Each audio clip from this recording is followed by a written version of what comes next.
Hi, everyone. Welcome to the Power Network. It's Florida woMAN Friday. I'm Amy. And while we're waiting for the judge to finally make a ruling in the Sarah Boone v. Brian Boone family case, we're not going to sit still doing nothing. We're just not going to sit here doing nothing. No.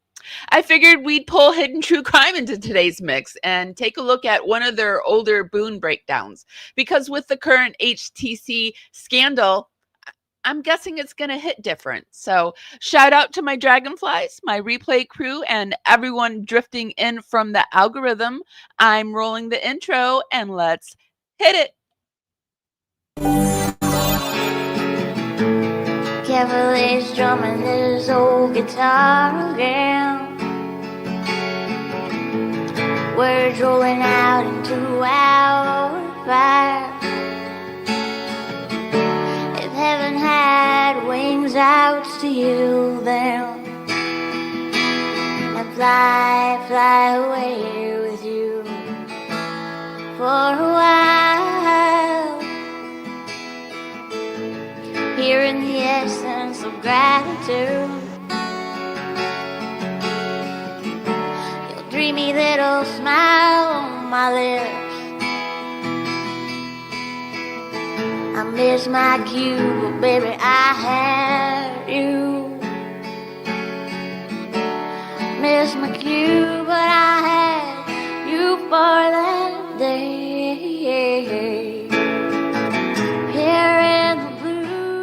Here in the essence of gratitude, I get to combine two of my favorite topics today on Florida woMAN Friday.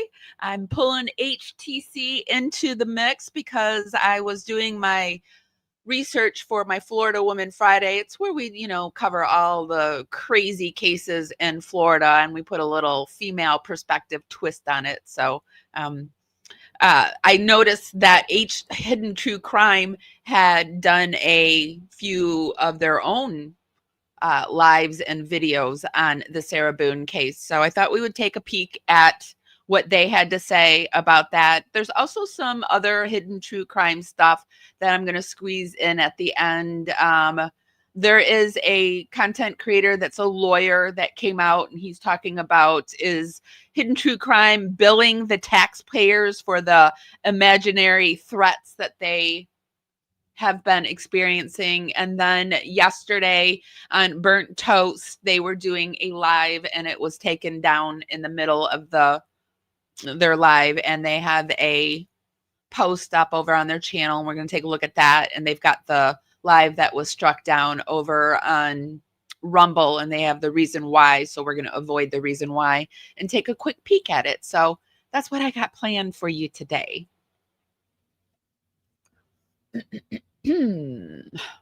Let me come over into chat and say good morning. Good morning, Kylie. I hope you're doing well. Kylie Cosmos 3371. Good morning, Kim. Kim's our rainy one, is our lady in blue. She is helping out. If you have any questions, you can direct them her way. She is driving for DoorDash, though, so she might not see it right away, but you can direct them over there. Hi, everyone out there in the ethers listening. Sending you happy Friday love. Friday's my most favorite day of the week, so I woke up this morning in pain, though. So I'm going to moan about that for a minute. I've got some autoimmunes, and I'm really convinced. I've been over on TikTok in the medical section, maybe a little too long, but I'm really convinced that I have something called it's either Daniel syndrome or Danlos syndrome, EDS they call it. And it's a group of inherited disorders that affects connective tissue in the body. And some of the symptoms is like joint hypermobility, which, I mean, my joints are I'm really flexible. Although I can't touch my toes. I think I have some hip stuff, but I mean, like sitting down, I can put my legs behind my neck and I can touch my palms together behind my back and it's like really stretchy skin. And it's stretchy, velvety skin. I've got really soft, velvety, stretchy skin, and it often will make you look younger than you actually are. So I've got that little youth behind me. I know it's genetics, but I do take care of my skin pretty well. And then it's fragile skin, and it's chronic pain and fatigue. And I'm pretty sure I have it. I can actually now look at people and basically tell if you have it.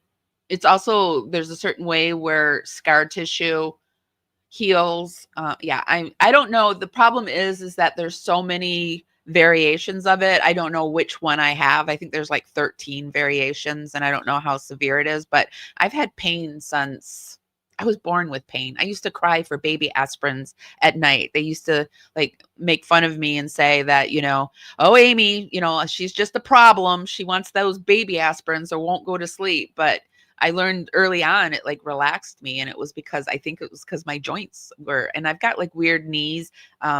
And I've looked at pictures, and it's a symptom of this. So next time I'm at the doctor's, I'm going to ask them about it, which I'm shocked that nobody's ever asked me, no doctor. And because I've had constantly going to doctors trying to figure out, I've been diagnosed with 2 autoimmunes. I'm starting to think maybe I don't even have the autoimmunes, which I probably do. I'm just wishful thinking, but maybe it's this anyway. But I've got real fatigue and stress and trauma from doctors, because I have had problems. I had a stroke, and I had 2 pulmonary embolisms, and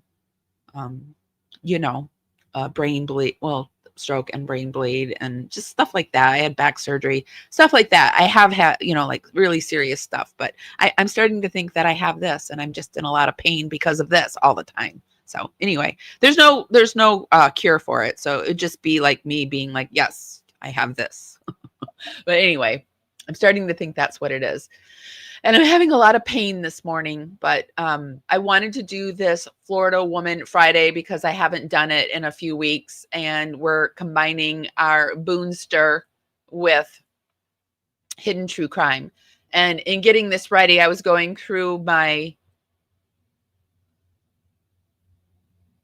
photos that I made over on ChatGPT for Sarah Boone. And I did these about a month ago. And oddly enough, they look a little like our Lauren Turd, don't they? I put this through ChatGPT and I said, just make Sarah look a little evil. And, I noticed that Sarah Boone was a big old rules for thee, not me, which that's our Lauren Matthias for you. These are a few that I made. I also did my unfortunate incident that landed me a life sentence. That's what Sarah Boone has taken to calling her crime my unfortunate incident that landed me a life sentence. She won't call it what it is, a murder.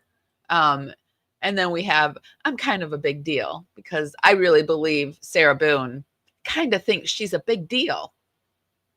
And so does our Lauren Matthias. So if you don't know the Sarah Boone case, let me introduce you to it really quick. I'm actually going to introduce both of them to you. So if you don't know what the heck I'm talking about, here it is. So Sarah Boone, she's the Florida woman she was accused of second-degree murder and convicted after her boyfriend, Jorge Torres, was found dead in a suitcase. She told detectives it was a game of hide and seek gone wrong, but the videos and timelines and injuries tell a much darker story. I have a little video that I did. Let me get my screen up together for you.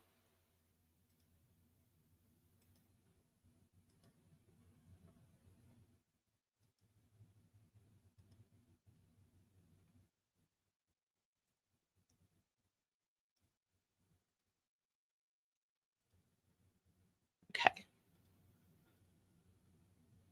So Sarah Boone was drunk when she put Jorge Torres in a bag during a game of hide and seek in February of 2020. She watched and listened to him die and took a video of him.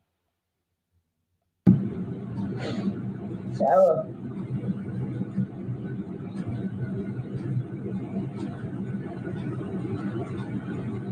For everything you've done to me. Sarah. For everything you've done to me. Sarah. You. Sarah. You. Sarah. Stupid. Sarah.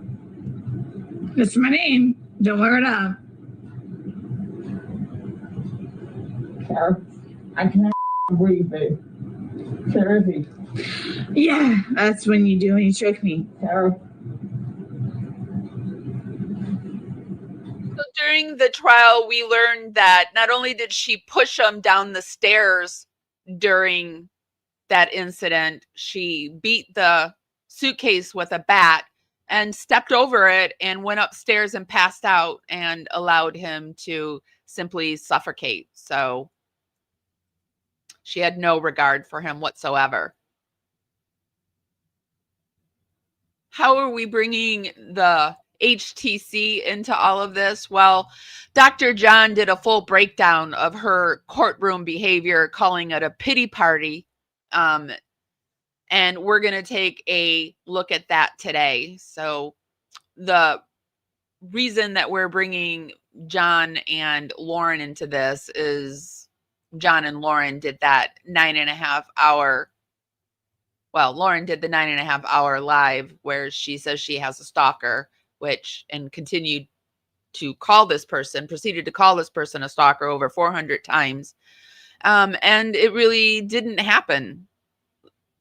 She had a disagreement with another content creators, and creators have been breaking down how much money they made from monetizing their own meltdown, this infamous 9-hour live stream where emotions, contradictions, and chaos took over center stage. And then Dr. John came and did his 3.5 hour live, and he had his thought experiments, and people are calling out Dr. John's strange psychology moments and the odd analogies, the moral gaslighting, the sudden shifts in tone, all while Lauren was framing herself as the misunderstood heroine, or Brad Pitt. Lauren was Brad Pitt, or Victoria, the beautiful volleyball player Victoria. So there's been a lot of fallout from this for a hidden true crime. So that's how we're bringing them in. And it really, Dr. John's analysis has really been brought into question about all of this. And I wanted to take a look at his analysis of this situation. If you are interested in more Sarah Boone, we do have an entire playlist on Sarah Boone. We also have an entire playlist for Florida woMAN Friday, and we have an entire playlist for Hidden True Crime. And we'll put everything that we view today in the YouTube show notes. Today, we're coming to you on YouTube, Facebook, and Twitch. So hi, everyone. If you can just give us love on the platform you're viewing us on, it helps us dance out into the algorithm, swirl and dance out there, bring more people back to the party. It's just a free way to help us out, and it's really, really appreciated. So this is their channel, Hidden True Crime. I Googled Sarah Boone, and apparently they only did two on them, 2 lives on her. They did pretty well. The one we're going to look at was 11 months ago. And this one got 84K views. The first one they did was a year ago, and it got 118K views. This was the first one they did.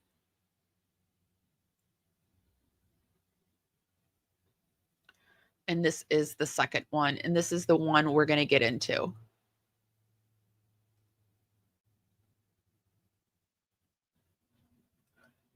Fancy. Ooh, Florida. Gotta love ya. Anything goes in Florida. My second home state. As my Sicilian Graham used to say, that would live there half a year to be with her sisters. Yeah, a lot of people are snowbirds here. Yes. a trigger warning. Protect your peace. Okay, so, oops, I didn't even have that up on the screen. Sorry. I didn't even have it up there. Sorry. So this is the playlist if you're interested, the Florida Woman playlist. Or the Sarah Boone. I'm sorry, that was Sarah Boone.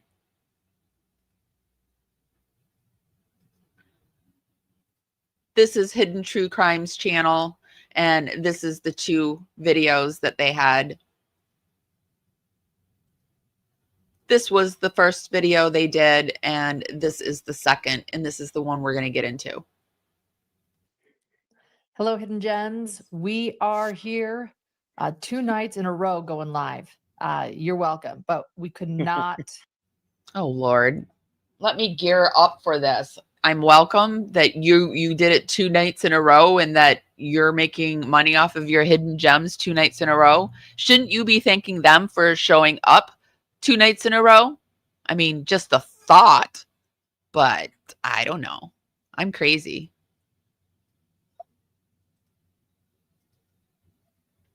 I'm crazy. We could not see what I did there. We could not talk about the Sarah Boone sentencing. Holy cow. For those of you that don't know, Dr. Dawn and I did a deep analysis actually. Oh, the Sarah Boone sentencing was a doozy. It was a doozy. It was a F you to the world. It was Sarah Boone got out there everything that her lawyer told her she could not say during the trial. It was like, I forgive you for allowing George to abuse me, you cruel, cruel mofos. And also Sarah Boone is just she's a horrible person. Sarah Boone could have got 15 years. Sarah Boone was offered a 15-year plea deal, and she said, no, nah, I'm going to take my 15 minutes of fame instead, because that's basically all it, like, shh. But I was thinking today too, like Sarah Boone is like living her best life in prison. She's living better than she probably would have out in the free world. The only thing that's really been taken away from Sarah Boone is like her ability to roam. And was she really even roaming? She was just living in an apartment in Florida causing damage. And now she's living in a prison in Florida causing damage and probably getting more. Well, I don't know. She was getting a lot of money from Brian Boone, but anyway. I don't think Sarah's so bad off, but Sarah could have got out in 15 years, less even, because she stretched her case out 5 years in jail, and she probably would have only had to serve about 8 more and she would have been out. But no, Sarah Boone got a life sentence with no possibility of parole, although she thinks she's going to get out somehow. Video years ago, and we are back tonight talking about her sentencing today. It was major. We're going to go over many aspects of it, but first, we are going to start with a bit of Sarah Boone's own statement at her sentencing. Take a listen.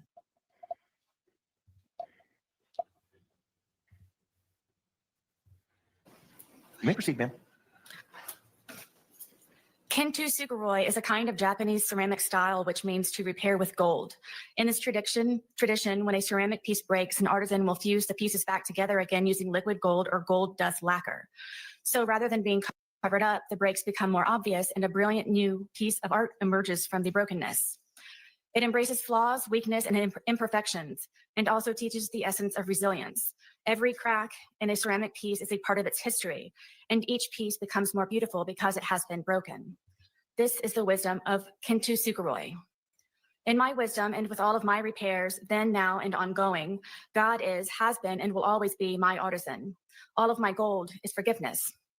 This has held me together, made me shine brighter, and overcome the damage caused by Jorge Torres, the Torres family, the justice system, Orange County Corrections Department, social media, scoundrel detectives, infamy, defamation, ongoing constitutional rights violations, second-degree murder, forced into being pro se. Just as gold is very precious, forgiveness is invaluable. Forgiveness is not an attempt to change or forget who, what, or how you've lived through to be so gold, but an act of grace, humility, and considerable self-compassion to be set free from sorrow. Withholding forgiveness denies your brilliance and adds even greater grief and deeper heartache, irreparable cracks on top of the already that no one deserves, no matter the pain or disappointment, untruths or injustice. It doesn't matter. As the more broken you are, even though now different than before, you've become more outstanding and more extraordinary. Above all, when you let go of blame, misunderstandings, excuses, give up your anger and cease from resentment, this is forgiven. And when you forgive, you have, and when you forgive, you heal. And when you heal, you move forward. My goal begins with Jorge Torres, and every time he slapped me, kicked, punched, spit on, raped, stabbed, choked, Okay. laughed at, pushed, Okay. pulled, dragged, whipped, tripped. All right. Thoughts, Dr. John? Yeah. And of course, we watched the whole sentencing today together. That was our afternoon date. But what are your thoughts? I have witnessed a lot of these types of statements, and I can't say I've seen one quite like this. So it was truly astonishing to watch, and that's precisely why we're doing. I by the way, I'm calling tonight a holiday special. So 2 nights in a row is unusual, but we'll refer to these impromptu shows as holiday I special. can't stand how they think they're so cool and they're doing their viewers some big deal by going live 2 nights in a row when they're getting a lot of money. Let me just take a little quick peeky at the chat replay. Where's the chat replay? Let me see if I can find the chat replay, if it's going to pop up.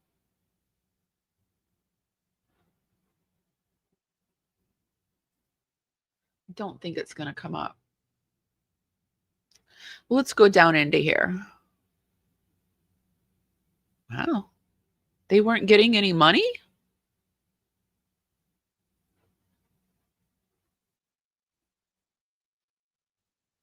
Maybe this was over on Patreon and they re-uploaded this over to YouTube. I don't know.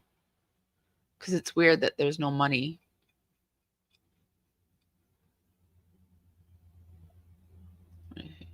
Yeah, there's the thanks button is there.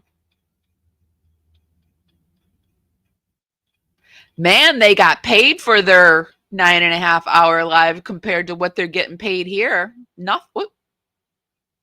I don't see anything. Is there an easier way to monitor people's... For whatever reason, the chat's not showing up for this, which tells me maybe they did it over in Patreon. Specials. So this is our Thank you, Sarah. Thanksgiving holiday special. Thanks to Oh, wait, there it Thanks. is. Ah, there it is. I was in top fans. Let's see. Have they gotten any money yet? Wow, they're not like pulling in the money like they did. They turned on subscriber only mode. They're not pulling in the payola like they normally do. Or maybe that is proof to us that they really got that payday for that 9.5 hour shindig. Shoot, when I'm... Hold on. To Sarah Boone, but it's fascinating. I think that's why we're here. We want to talk about it. It's really, I think it'll be really interesting to critique this and to think about it and talk about it. I want to start with an issue that was brought up later, and What prior to holiday was it? What holiday? When was this tape? 11 months ago? Well, what holiday? That would be, I guess, October. actual sentence being given by the judge, there was some discussion about the offer, the initial offer the state made to Sarah Boone, which was 15 years. So they offered her initially early on. She was offered a plea deal, which included a charge of manslaughter, 15 years, And as part of that deal, she had to take Was a sweet deal. And if I were Sarah Boone, and I've said this before, I would have been, yes, thank you, God. Yes, yes, yes. Where can I sign? But not Sarah Boone. Not Sarah Boone. Not Sarah Boone. responsibility for her crime. And so she's given this deal. Now, keep in mind that in most state systems, most state penitentiary systems, if you're a model inmate, which I presume she probably would be, if you're a model inmate, I don't know. She's had some problems already. It's been, I've heard that she even got kicked out of Bible study. I've been trying to search down that lead on that story, but Sarah Boone, I think, is going to be a problem because Sarah Boone can't help herself, kind of like you guys. Sarah Boone can't see the error in her ways, kind of like you guys. Sarah Boone is always the blowhard and has to be right, kind of like you guys. So I don't know.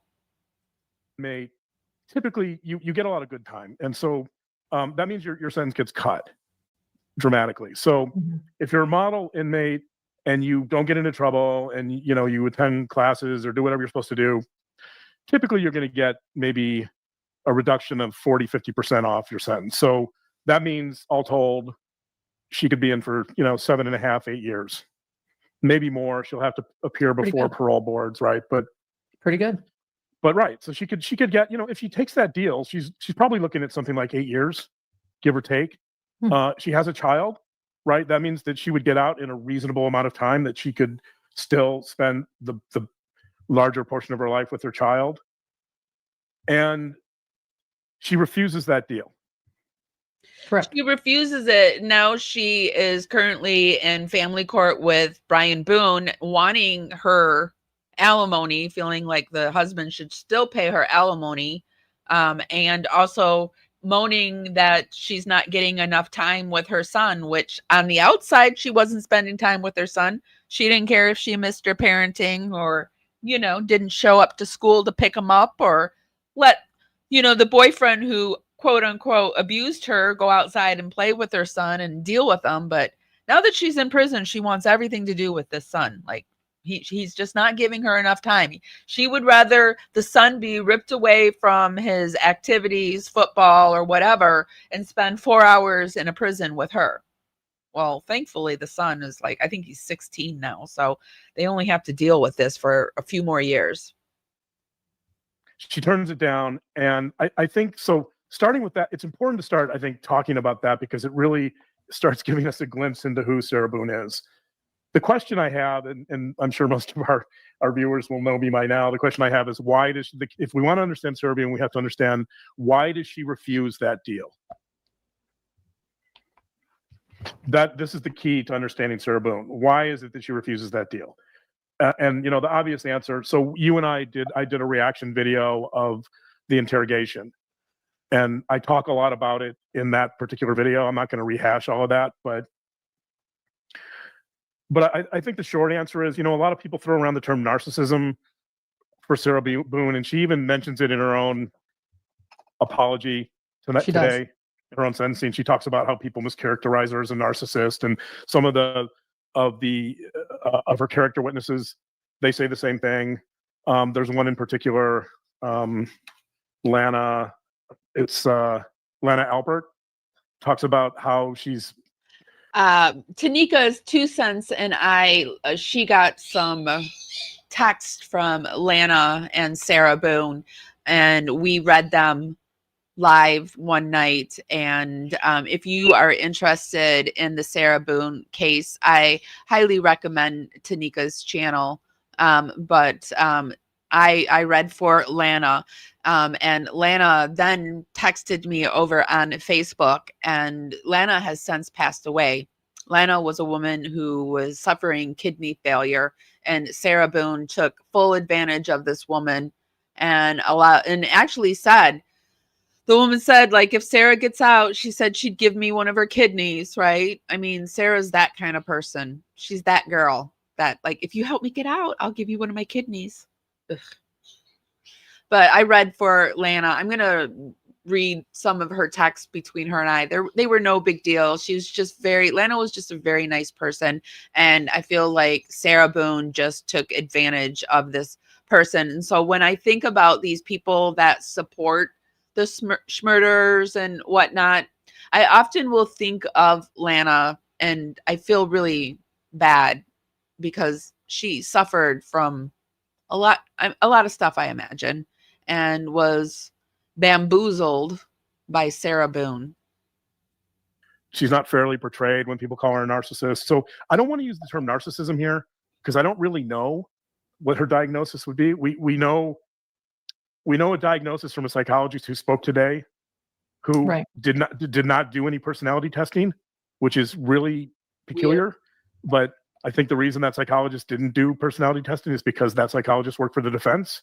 And if she did diagnose with a personality disorder, that would not have been in the defense's favor. Right. So one of the things, by the way, when I do work for defense attorneys, one of the things I tell them up front is I'm going to do full personality testing. You may not like the results, but in our last HTC Live, we learned that his credentials, the time keeps changing on the amount of analysis that he's done for courts, and like his amount of time studying is just really weird. And you would think like, yeah, okay, your time changes as the longer you go, but his time is getting shorter and shorter. Like, it's weird. He's, first and this is just off the top of my head, I can't remember the exact numbers, but first he's done 300 evaluations. Now he's done 200. First he had over 50 years experience. I'm just being really facetious here. Now he has about 30. It's just weird. Like, why it should grow instead of shrink. Am I right? I'm just like trying to check the universe because I feel like we are living in the upside down. I really do think we're living in the upside down, but usually that's the way it goes. If your defendant is a psychopath, I'm going to tell you your defendant's a psychopath. You don't have to use that. You when you hire me if you hire me to work for the defense, I'm going to tell you what I believe is the most accurate case. And again, it's up to the defense attorney whether they want to use it or not, but I'm going to do full testing. And in this particular case, no personality tests were performed. And because of that, I presume you can get to a diagnosis of personality disorder without testing, but it helps a whole lot to support your case if you did testing. And there was no personality testing done. So the diagnoses were PTSD, post-traumatic stress disorder, and alcohol. I think she was always going to be convicted of something, but she wasn't going to get life. I mean, they offered her 15 years and she had already done 5. And they said, like with Florida, it's a percentage, and she probably would have done 8 more. So it didn't have to go. Like, I keep saying, like, some of the Boone people get mad at me because they think that I think that she should get out, but I don't think that. I just think that it didn't have to go that way. Like, she did it to herself, like she cut her own nose off to spite herself, and she's showing herself. I'm an ex-social worker, and I've worked at some facilities for substance abuse, and I was an intake worker and the women's worker. And it was always kind of fun to see like who, when they came in with their substance abuse issue, who was going to do the glow up. Like we didn't like do it between each other, but in my mind I was like, I wonder who's going to remain this selfish individual, or who's going to change and become who they truly are, because substances make you very, like, I don't think I need to tell people this. I think everybody either has had a substance abuse issue or knows a substance abuse abuser. It makes you a very selfish person. And so I was always curious who was going to get the glow up. And I was very curious about our Boone goon. But no, Sarah Boone is not getting any glow up. She is truly an awful individual. And so now my question is did, like, the substances and the abuse and everything that she went through, and is there brain damage? Is that what makes her the awful individual, or was she always an awful individual? I don't know. Probably a little bit of both. abuse disorder. So in other words, post-traumatic stress and alcoholism. She said that she has a lifelong history of anxiety. Hey, All of those were interesting, but putting those aside for the moment, this question about why. Also, you guys, the little bird is here with me. He's done with his shower. So if you hear tweeting, like tweeting and talking in the back in a Mickey Mouse voice, that's him. He's not having it. I don't know. I hope he's good. He doesn't take that deal is really the key here, in the sense that, so I'm not going to use the term narcissism, I'm going to use the term hubris. Okay. I think the reason she doesn't take that deal, we talked about this in the interrogation video, is because, at least in that video, and now there we go. There's our first gift. We got 5 hidden germs right there. So that's the first gift I've seen pass through. Presumably, she clearly doesn't take full responsibility for committing this crime. We saw this in her character witnesses today, that the common theme among her character witnesses was what a wonderful person she is and how giving she is, right? That I know Sarah Boone, Bird's like, I'm not having it. Zip it, Dr. John. We don't buy it. We don't believe it after that 3.5 hour Brad Pitt rant. Get out of here with this. Although, I mean, like some of it, what he's saying is true, but a lot of it, they can just take that little finger that they're pointing out there and just like, turn that little finger. They don't even have to do that because, you got the 3 other fingers pointing back at you, but really we could take that little finger and just point it right around. Maybe do it a little to his left and he'd be pointing at his wife, and then just turn it all the way around and point it at himself. A really good person. She would do anything for you, right? And that's sort of how Sarah Boone sees herself. Correct. Sarah Boone is incapable of seeing herself as someone who could commit murder. And so the reason she doesn't take that deal is because her ego is too invested in seeing herself in a particular way. There's a theory I talk about by William.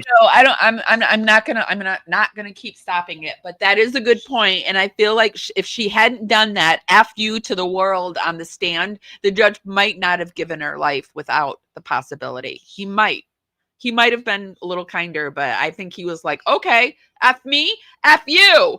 Not really, but kind of, yeah. In my mind, yeah. Swan called self-verification theory, which is completely relevant to that analysis. And I talk a lot about it in the reaction to the interrogation video, but I think so you're seeing this hubris here. You're seeing it. You saw it in the interrogation video. You see it repeatedly with her. I think people call it narcissism and they're diagnosing that, or, we're getting all these armchair diagnoses about narcissism. And, that may very well be correct, but I just wouldn't know enough to come up with that diagnosis. But certainly the reason she doesn't think she did anything wrong. She sees Dr. John is telling us it's hubris and that we shouldn't be diagnosing it as narcissism, but he wouldn't ever dare go there. But I swear I've heard him go there. So rules for thee, but not me. Where is that? No. Rules for thee and not me. Sounds very familiar to me. Very familiar. herself as the victim. So she's not going to take a deal that's going to get her out in 7 or 8 years because she doesn't think that fits her. Mm-hmm. She doesn't think that applies to her. And you get a little bit of a wake-up call, of course, when a jury comes back and says, no, that does apply to you. You did commit murder. Right. And so that's the reality that she's confronting today in the sentencing hearing, is that she's now a convicted murderer, second-degree murderer, and she has to come to terms with that reality. Right. And so this is the first chance we really get to see her dealing with or coping with that new reality. My guess is, interestingly enough, if you went back to her with the manslaughter deal and said, hey, we'll give you this deal, this is on the table, but you need to take full responsibility, I'm not sure she would take it. I don't know either.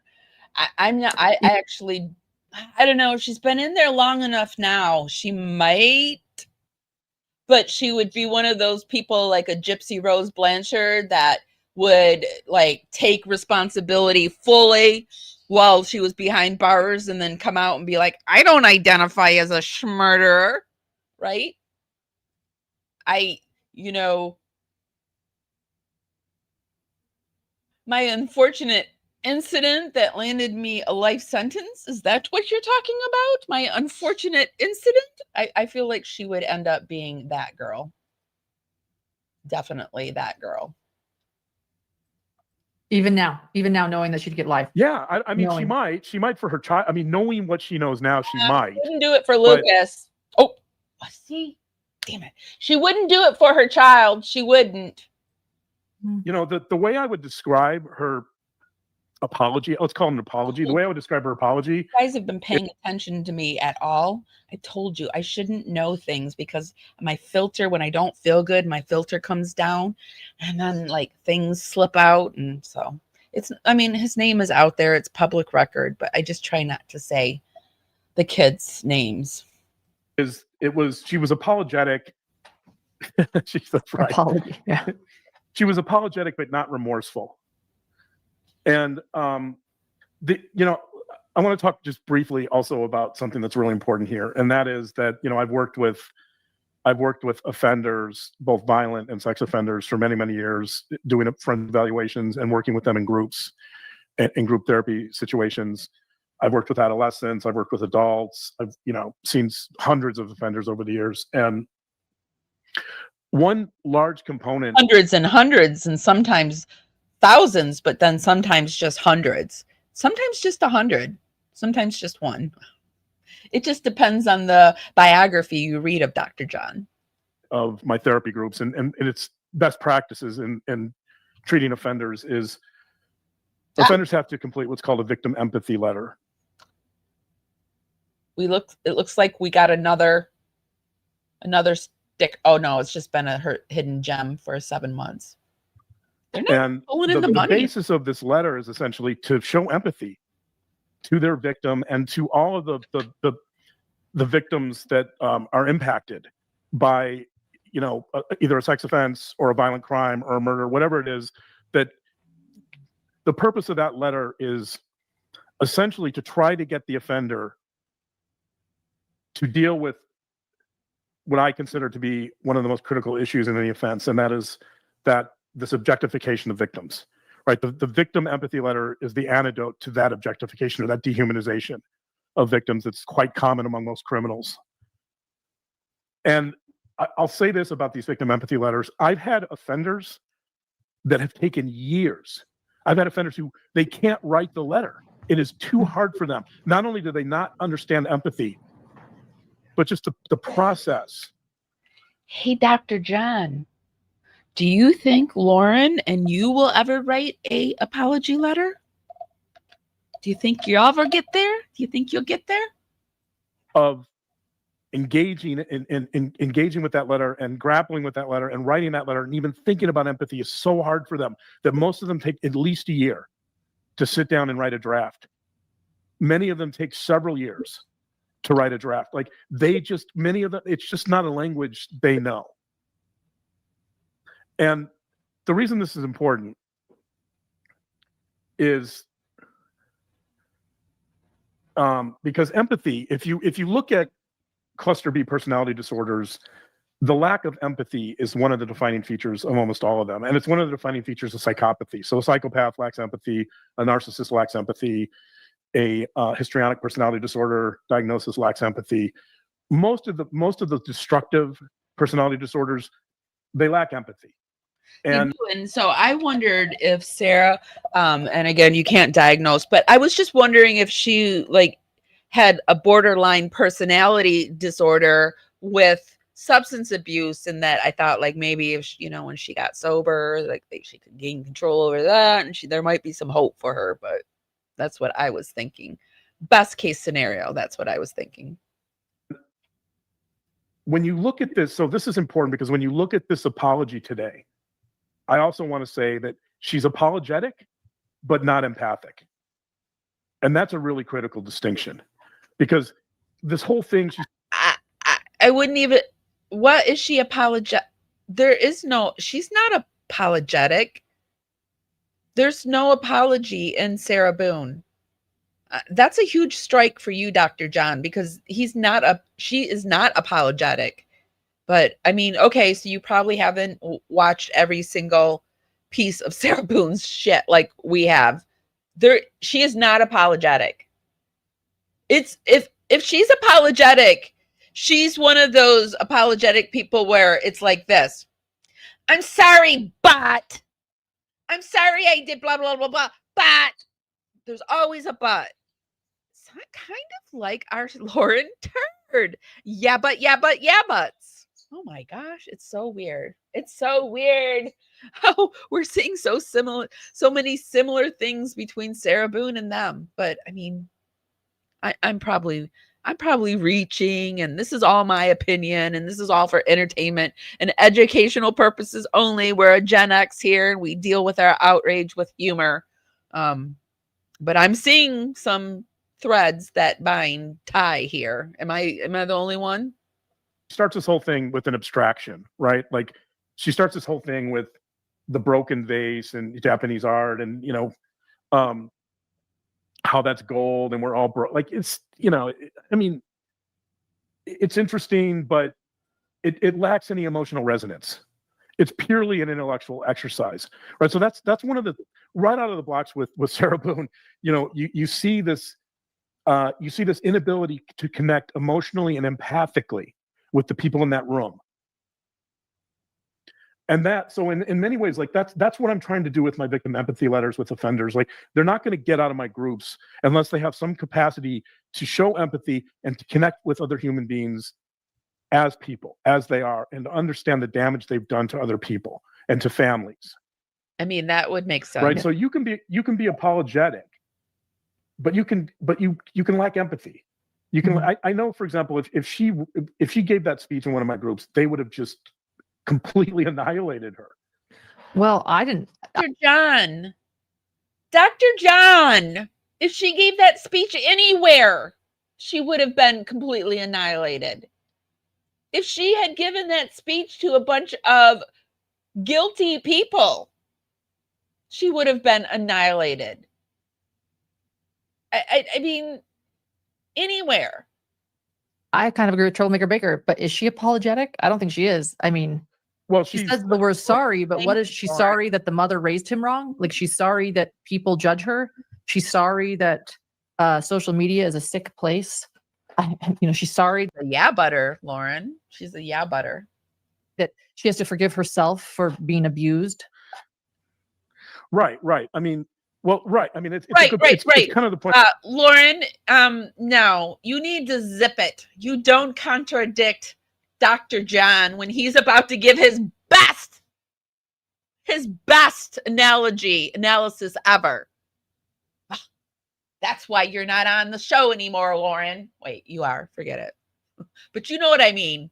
I'm making that the apology is empty, right? That's exactly what I'm saying. Like an apology with a victim empathy letter without empathy is not a victim empathy letter. Right. An apology without empathy is not a real apology. It's not a heartfelt apology. So yeah, I think Troublemaker Baker's making the same point that I'm making. She's just no, you were wrong. And they're right. Why not just say it that way? Oh, yeah. No, when I see it that way, yes. But Dr. John can't be wrong. He's got to be the biggest blowhard in the room. Expressing it differently. Right. You're saying even though she says the words sorry, there is no empathy or there is no statement with empathy here. Actually. Right. Exactly. It's a hollow apology. Just like, she's apologetic in the most cursory, hollow way. She's the way I described it was she's apologetic but not empathic. She's apologetic but not. John, if you want to use my terminology, you can. She's a yeah butter. She's a yeah butter. Okay, she's a yeah butter. Remorseful. She's apologetic but not responsible. She doesn't take responsibility for this crime at all. Those are my professional words. She's a yeah butter. And the prosecutor points that out. When the prosecutor makes the final plea to the judge about sentencing, he essentially says that. He says, look, we offered her a deal of manslaughter and she didn't take it because she couldn't take responsibility. And now look at the statement by her. Nothing's changed. Right. And so, yeah, I agree that the apology was she uses the word. It was an insult cloaked as apology. I agree with that. At one point, sort of apologizing that, his mother was a terrible. She learned her lesson. She's softening the blow. Yeah, I sort of agree with it this time. Sort of, Dr. John. I agree with you too. Yeah. Mom and made him an abuser. I mean, there were many of those moments, right? Yeah. Gaslighting. You all these people have mentioning, completely thrown him off track, Lauren. Classic. Look I'm at sorry him. you feel that way. He doesn't I'm know sorry what that to you do. people on YouTube speak badly of me. I'm sorry that Hidden True Crime is a channel you listen to. Yes. You've ruined his whole holiday spiel. That's her apology. Right. She lambastes social media and face is YouTube channels getting like red. ours. And then at the end she says, and we'll play this in a second, but she says, still no one knows me. I thought that was a fascinating line. Like, social media got it all wrong. Everyone got it all wrong. Still no one knows me. But the problem is she doesn't know herself. The problem is, I think that, whatever her personality disorder diagnosis is, assuming she has one, maybe she doesn't. She seems like she might. I would guess that part of that is that she really doesn't know herself very well. She's very articulate. Her writing is thoughtful. All right. Like, she's someone who. What are you doing to me here, Dr. John? Her writing is thoughtful. Her writing is ChatGPT. I'm sure of it. Just like your scripts are ChatGPT. In many ways, the quality of what she's writing is disconnected from what she's saying. It's almost as if it's bombastic in the sense that she likes to hear herself talk. She's writing words that are kind of grandiose, and it's almost like she's. Does this not sound like two people we know? I can't stop it. I gotta stop the analogies. I just gotta stop it so I can hear what he's saying. She's trying to impress people, but when you listen carefully, there's not a lot of substance there. And also, she's throwing out all these generalizations about social media. She calls social media organized crime, right? It would never occur to her, apparently, that social media is part of free speech. And I think we can learn from this is that he probably agonizes over quite a bit. So does she. And freedom of expression, for her, if you're making any comments about her, it's criminal. Yes, Dr. John. Yes. Love how wrong. Did you have time codes? More time codes, or? Yeah, let's play it's roughly 139:15-ish. Okay. Let's play the part where she does talk about social media, because that was fascinating. John. Get it wrong. Here it is. Get it. Get it. And after all the times Sarah tried to, by asking for help from all of us and so many times. Another great contributor of my gold is social media, with its greed, insensitivity, deception, obvious exploitation, and advantageous gain from my criminal case as a whole, and for sentencing me by anticipation as a result of ignorance and hate, conjured and fabricated by the organized crime that is social media, which condemned me in the court of global public opinion since the beginning. My family law case is the new prey waiting to be picked apart and pillaged from me being made infamous by social media in my criminal case. I just want to say that we have been picking it apart because, she's giving us such good stuff. It doesn't get better than the stuff that Sarah Boone's been dishing out for us and talking about how she needs her medical honey buns and, she needs that money from her hubby to pay for her low blood sugar because she can't eat the food at the prison. So she needs to buy some honey buns to keep some little snacky poos in her cell so that, because her grandfather had low blood pressure. So she's sure she does too. Sarah's a character. Thank you, Rail77, for your super sticker. Your support means everything to me. It really does. I really do appreciate it. It simply seems I cannot forgive and be forgiven and move forward. Social media has made me a pariah. It has caused great oppression and undeniable disadvantages, especially by broadcasting and manipulating my cases online. In my criminal case, as a result, my opportunities to be given a fair, proper, and uninfluenced successful conclusion was heavily depleted and poisoned. I forgive them. Also, all of the media tycoons for not having a life of their own, trying so desperately to make themselves seem so right by making me appear so wrong. Forgiveness for prejudgment, ridiculous theatrics, lies, making and taking blood money from my and others' misfortunes, accidents, and catastrophes. It's all over their hands and their keyboards. And even after all that's been said and done, theorized, hypothesized, scrutinized, and blasphemed, in my case, still no one knows me. Okay, you can pause. In the You know, I have been keeping a close eye on the judge's ruling, and nothing's come up yet. So we're doing this while we're waiting. I was sure by last Friday we would know what was going to happen. I mean, I'm pretty sure I know what's going to happen, but still want to go over it. You know, I mean, of course, as a YouTube channel. Serena Matthews is the musician. She's over on Spotify, and she has opened up her whole catalog to me. So like when I do videos, I just use all of her music. So I like the bluesy. She's from Tennessee, and it's like just a bluesy kind of bluegrass sound that I like a lot. Ourselves, you know, that was. And thank you for saying so. I'll let her know that you like it. It's interesting. I don't know that I would use the term social media tycoons to describe us, but you know, that's the category she's using. We have seen your social media tycoonness. You're in the millions, my friend. You're doing a lot better than most of us. Let's just say that. Couple of thoughts here. It just grinds my gears when people are like, "Oh no, not me. I'm not one of the richies." Yes, you are. Just say you're blessed and move on. I think she's purely the victim. Yes. Right. Number one. Number two, she's portraying all social media and all YouTube as negative, as the villain, right? Like she's clearly resorting to kind of this stereotype of everyone on social media is negative. Everyone on social media is incapable of fair portrayal of her. Everyone is out to get her.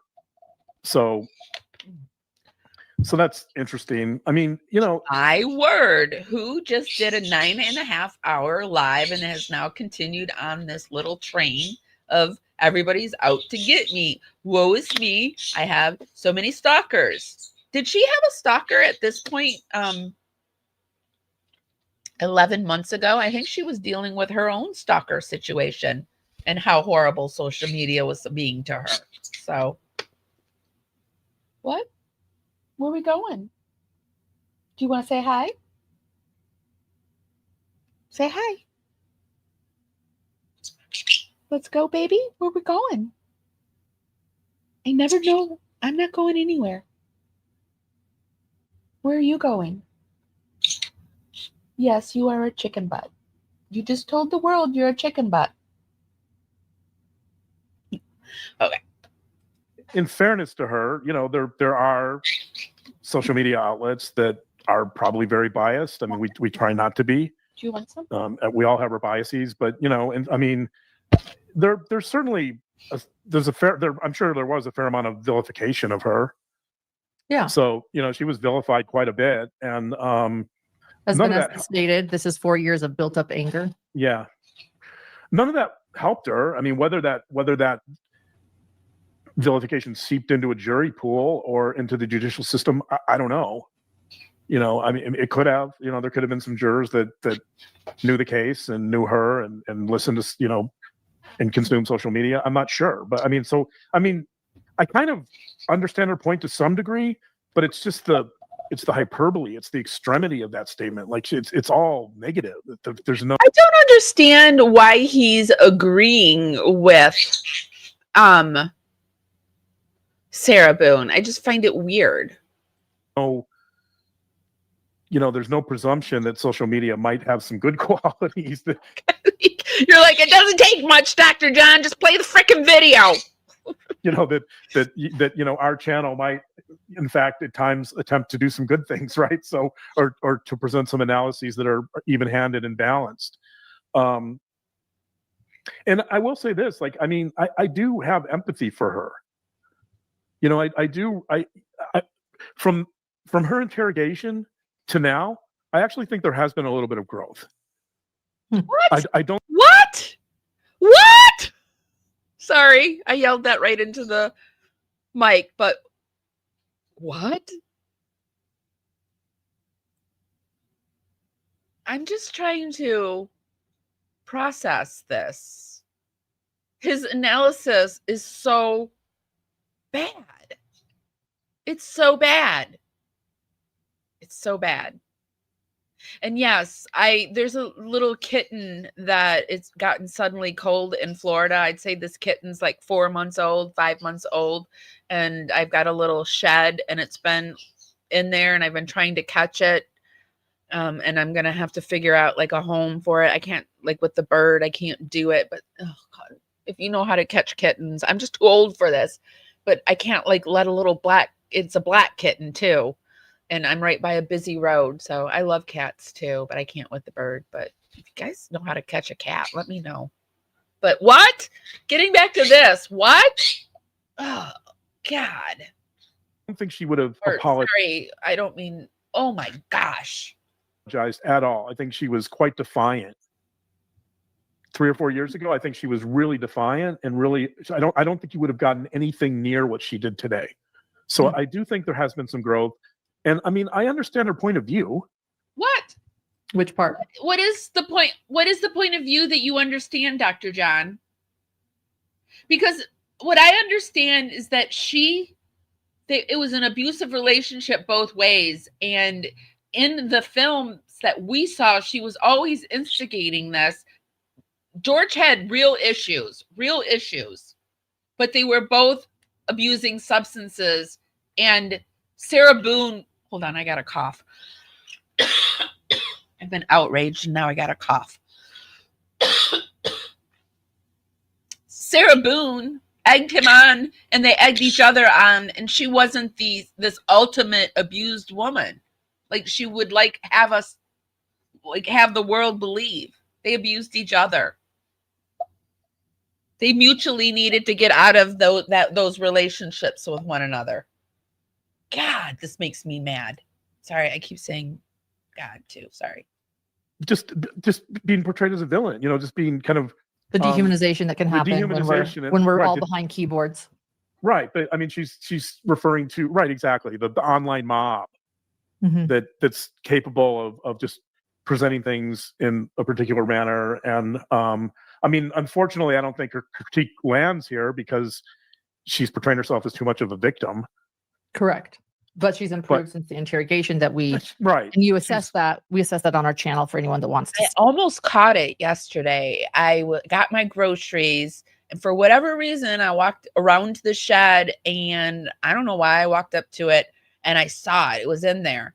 And I put the groceries down and I slowly shut the door, but I didn't shut it all the way. And then it was all dark in the shed. I couldn't see anything. And it's a black cat. I could see his eyes, and then it darted out the door. But I think I might be able to catch it that way. Like go out with a flashlight at night or something. Cause I think it's sleeping in there.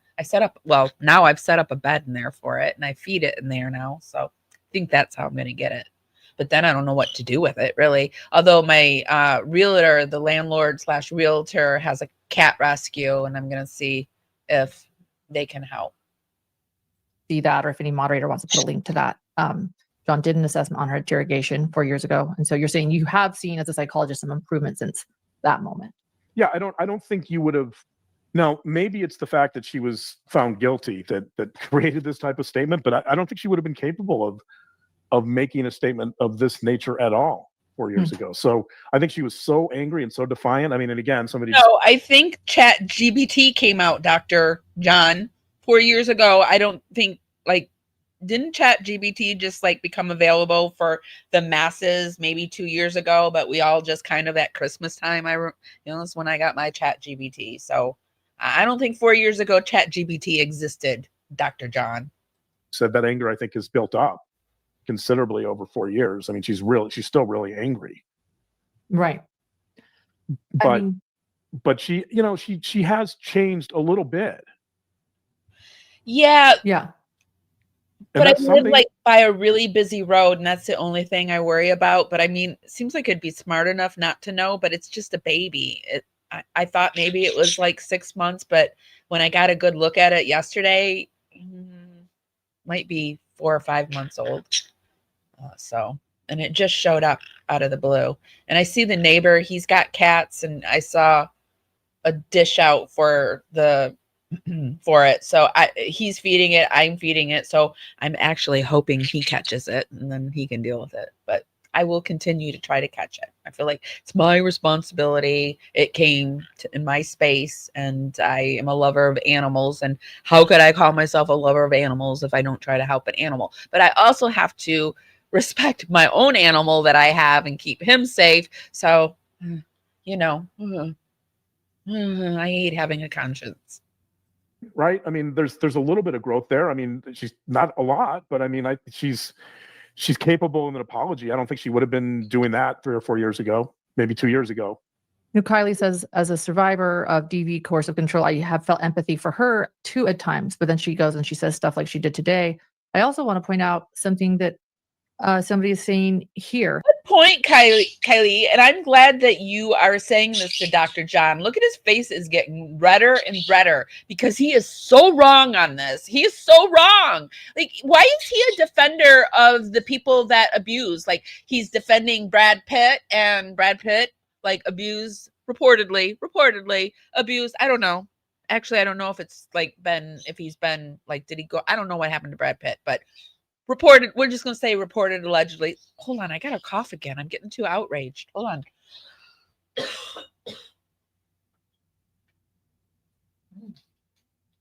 So he's defending Brad Pitt.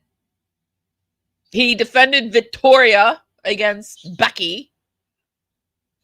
And now he's all but saying he understands Sarah Boone and he's seen growth. What the actual meow is he talking about? Which I think is important. Tess saying, well, what about battered women not getting any sympathy? Right. He tried to, and yes, she did apologize. He was an abuser. I mean, these are some strong words, but what about that? And so was Sarah. How about those apples? So was Sarah. And Sarah abused better, right? She got him in a suitcase and beat him with a bat, pushed him down the stairs, and allowed him to suffocate. So that was my next thought. That was my next thought. Is actually the most poignant part of her statement was when she talked about all the abuse she endured. It was a real. And I think it just started because Lauren Turd contradicted him. Because he's suddenly turning very red. Meant to battered women and to what they experience and what they go through and how difficult it is. I mean, I believe her. I mean, it's hard. It was hard to listen to that part because. Well, see, that's why we're getting what we're getting. He believes her. He believes her. I believe that they abused each other. I believe that. It does ring true. And so this is not a case of there is a very real sense here in which she is a victim. Mm-hmm. Which is why there was perhaps a plea deal on the table, though, right? Like, exactly. Because of this, let's go Gypsy Rose here for a second. But here there's a plea deal for you.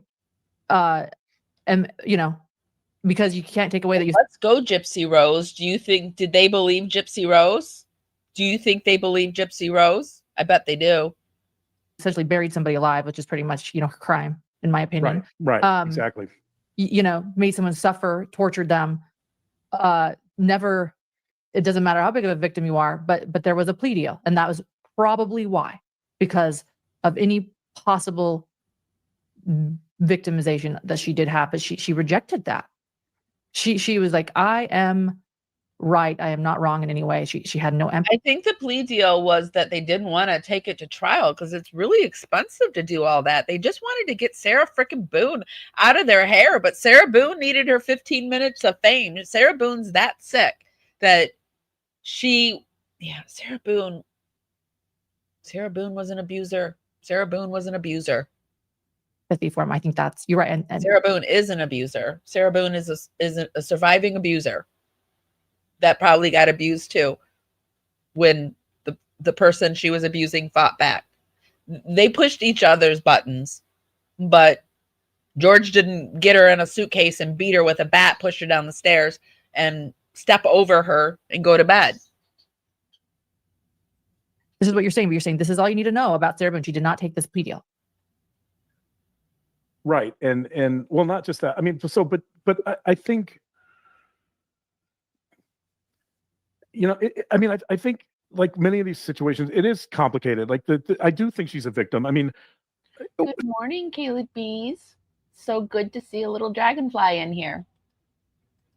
She gave a lot of detail about the abuse she experienced. And it's hard to, I guess there might be a question about of credibility. I mean, like, how much of that is completely accurate? I don't know, right? Like ultimately, juries determine that sort of thing, or judges determine that's in like with sentence mitigation. The judge would have to take into account all of those elements of her abuse and figure out, okay, given that she experienced this, how much should I weigh that in terms of sentencing her? Well, right? She didn't have to get life without parole. I mean, he could have given her parole.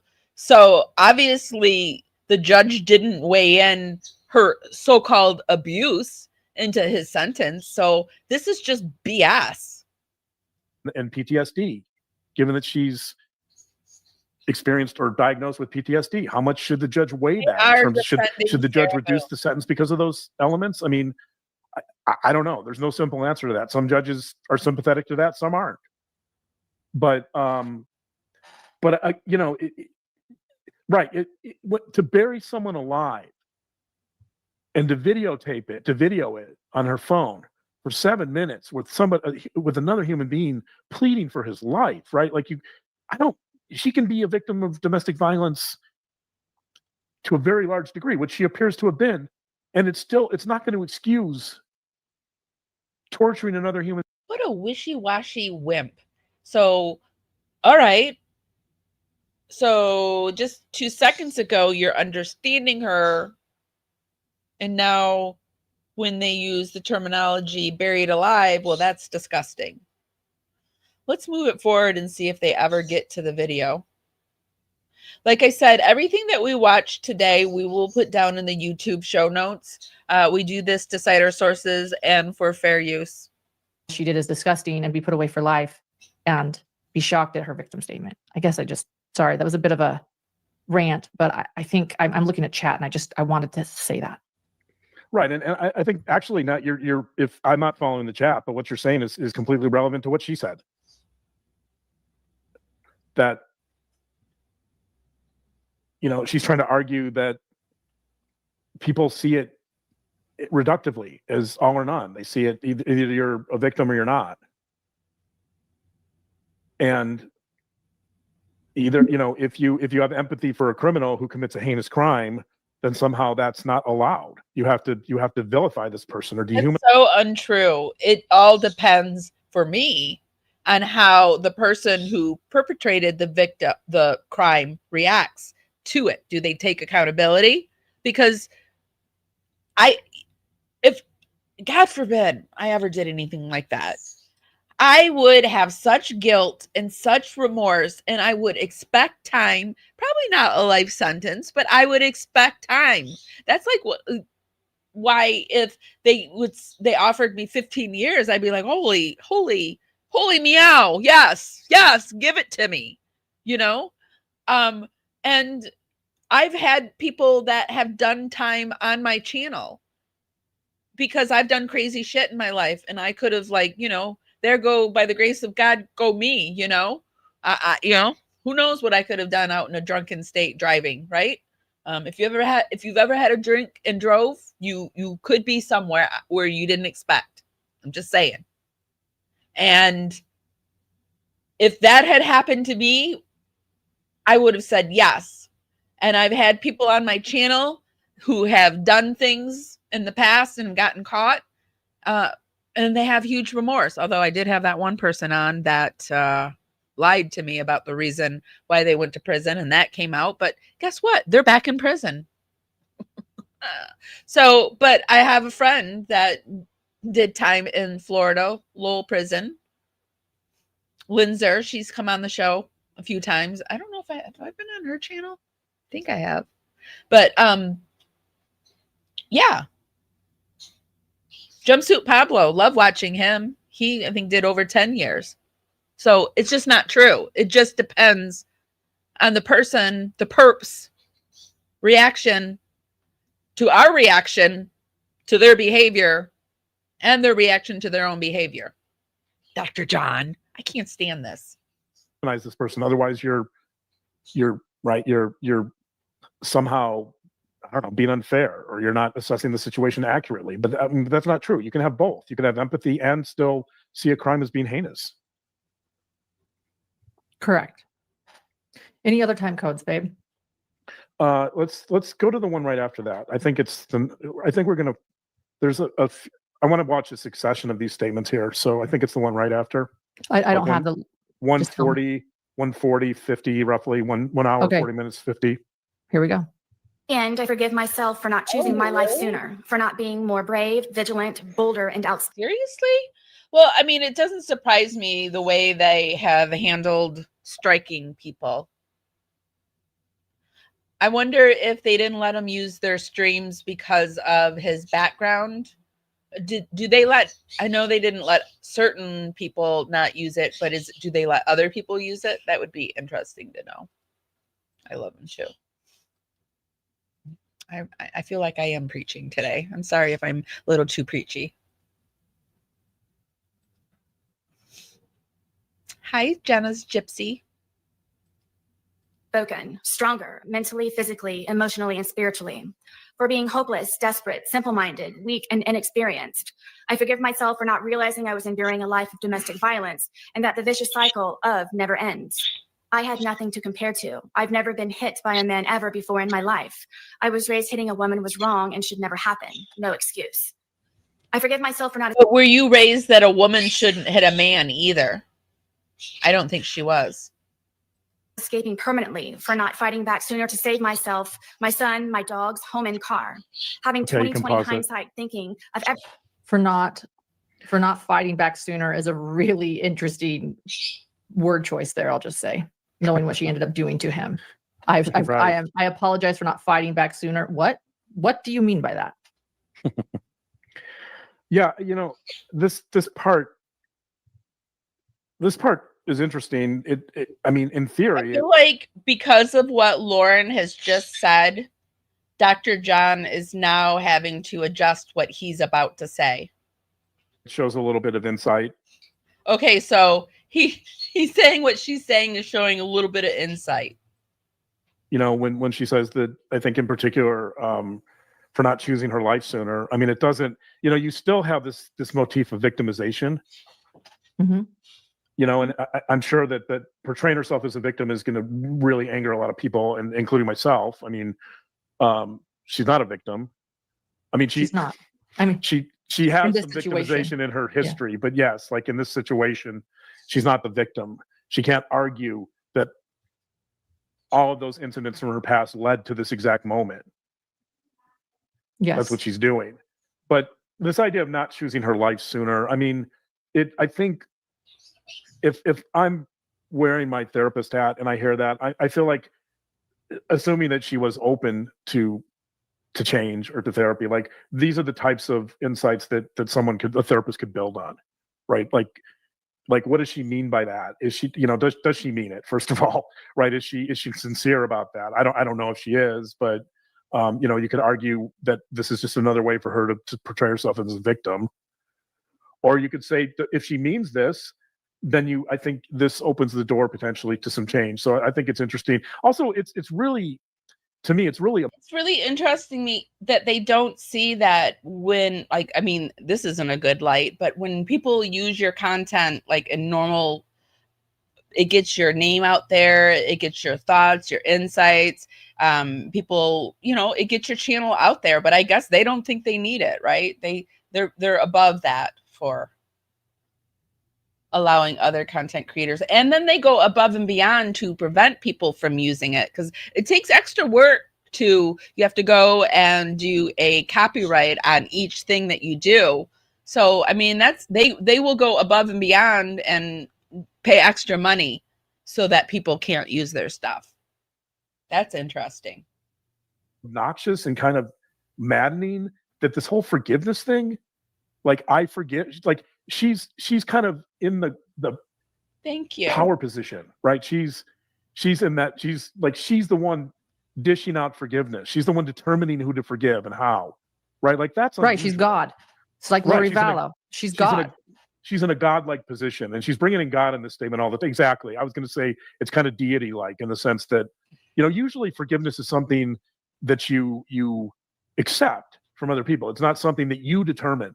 In fact, that's, in offender work that I do, sometimes I go through these family reunification processes, and family reunification typically involves an offender who committed crimes against someone in the family, and then they go through treatment, and then they want to go live with the victim again. And part of that process is the victim empathy letter that I talked about earlier, and it's an apology. But another part of that process is that the victim is in the room with the offender. The victim gets to determine whether they accept the forgiveness of the offender. The offender is not allowed to forgive because it's not their choice. Right? You don't force forgiveness on other people. The victim or the person that was harmed is the one who has to accept the forgiveness and be willing to forgive the offender. And here you have the offender pushing the forgiveness on the victims. Right, exactly. As the my family. says, but George was the victim here. Exactly. Right, exactly. That's my point. Right. Yes. And that's where it's over the top. Like this, I forgive myself. I forgive George. I forget. Like that's not her call. Yes. And again, it's so like again, if there's hubris here, that's the epitome of hubris. Right. And that was something, maybe I should have said that earlier, but that was something that really rubbed me the wrong way right from the start, was she's couching this whole thing, she's framing this whole thing in terms of forgiveness, and then she's the one with the power to forgive. Yes. Right, and that's not how it works. No, thank you. It's maddening. As a matter of fact, if I was doing... Finally, Dr. John, you're on board. Finally. A family reunification process, and the offender came in the room, read the empathy letter, and then asked for forgiveness. And keep in mind, the offender is the one who harmed another human being. So even though it's been years, typically, they still are the one in a position of power. They're not allowed to ask for forgiveness because it's not their place. But if they do that, they disqualify themselves in that process. If they say to the victim, you need to forgive me, right? Some of them have said that. Then all of a sudden we're back to square one. What are you talking about? Yeah. We talk about before an offender goes into a family reunification meeting or group, I make it clear to the offender that if you're going to bring up forgiveness, Kylie, over on TikTok, I don't, did you say you posted it over on TikTok? Yeah. TikTok's weird. They will remove a comment in an instant, like, and you can't even appeal it. So, Hidden True Crime might have something over. They might have contacted TikTok, and there might be certain keywords that you're not allowed to say. Because when I was covering the Gypsy Rose Blanchard case over on TikTok for a period of time, you couldn't even put the hashtag Dee Dee Blanchard in your stuff because it would get removed. So it could be something as simple as that over on TikTok. That's why I don't even waste my time, because you can do a lot of work over there, and the removal process is just outrageous. it needs to come from the victim. And so that was definitely a really fascinating part of this process. I'm reminded, I just have to bring up how everybody is saying, and I completely agree when they're like, we're talking about it. Here she is, the perpetrator, saying that she forgives the victim. It's maddening. It is maddening to hear. And she is the Right. perpetual victim. I want to point out something that I've always pointed out. When John and I actually first started dating, he suggested I read the book, The Sociopath Next Door. He was trying to help me get past something. And I read it by Dr. Martha Stout. I'm in Florida. I wonder how far do they travel? I just need to contact that lady and see if she has a trap. I bet she has a trap, because I even fostered a little kitten here after I lost my little Chihuahua. She asked me if I would foster this cat, and the cat was really traumatized. And there was just this one day where I thought the cat had got the bird. I had kept them separated and I couldn't find the bird anywhere. I had the cat in one room and the bird in the other room. And the bird was hiding in a dresser, but that feeling was just overwhelming and too much for me. So I just could never forgive myself if I did something to Junie to try to save another animal, but there's another animal out there. So I wish I didn't like animals so much. But thank you. I know I have to do something soon, because it's getting old. The cat's getting older every day, and like, it's just a kitten, so it could be in a loving home. I know that. I keep telling myself that. Today I'm going to try something and see what I can do. And she states in this book, I was trying to find the exact quote, but I didn't find it in time. She states, many people ask her, what is it about a sociopath? How can you pinpoint a sociopath or someone that has these antisocial traits? And she says that people seem to think there's some nefarious thing, that they'll have horns coming out of their heads or they'll look sinister. And she said, actually, it's an appeal to our sympathy, that person that you need to be most wary of is the person that is always a victim, that is always looking for sympathy and always is looking for your sympathy. And she refers to it as pity play. So I just want to point out that everyone pointing out how she is the victim, I can't not ever forget Dr. Martha Stout's words in her example of pity play. I just want to share that. Right. You see this as a classic pity play. Yeah, I see this as classic pity play. That's what I see, is just always the victim.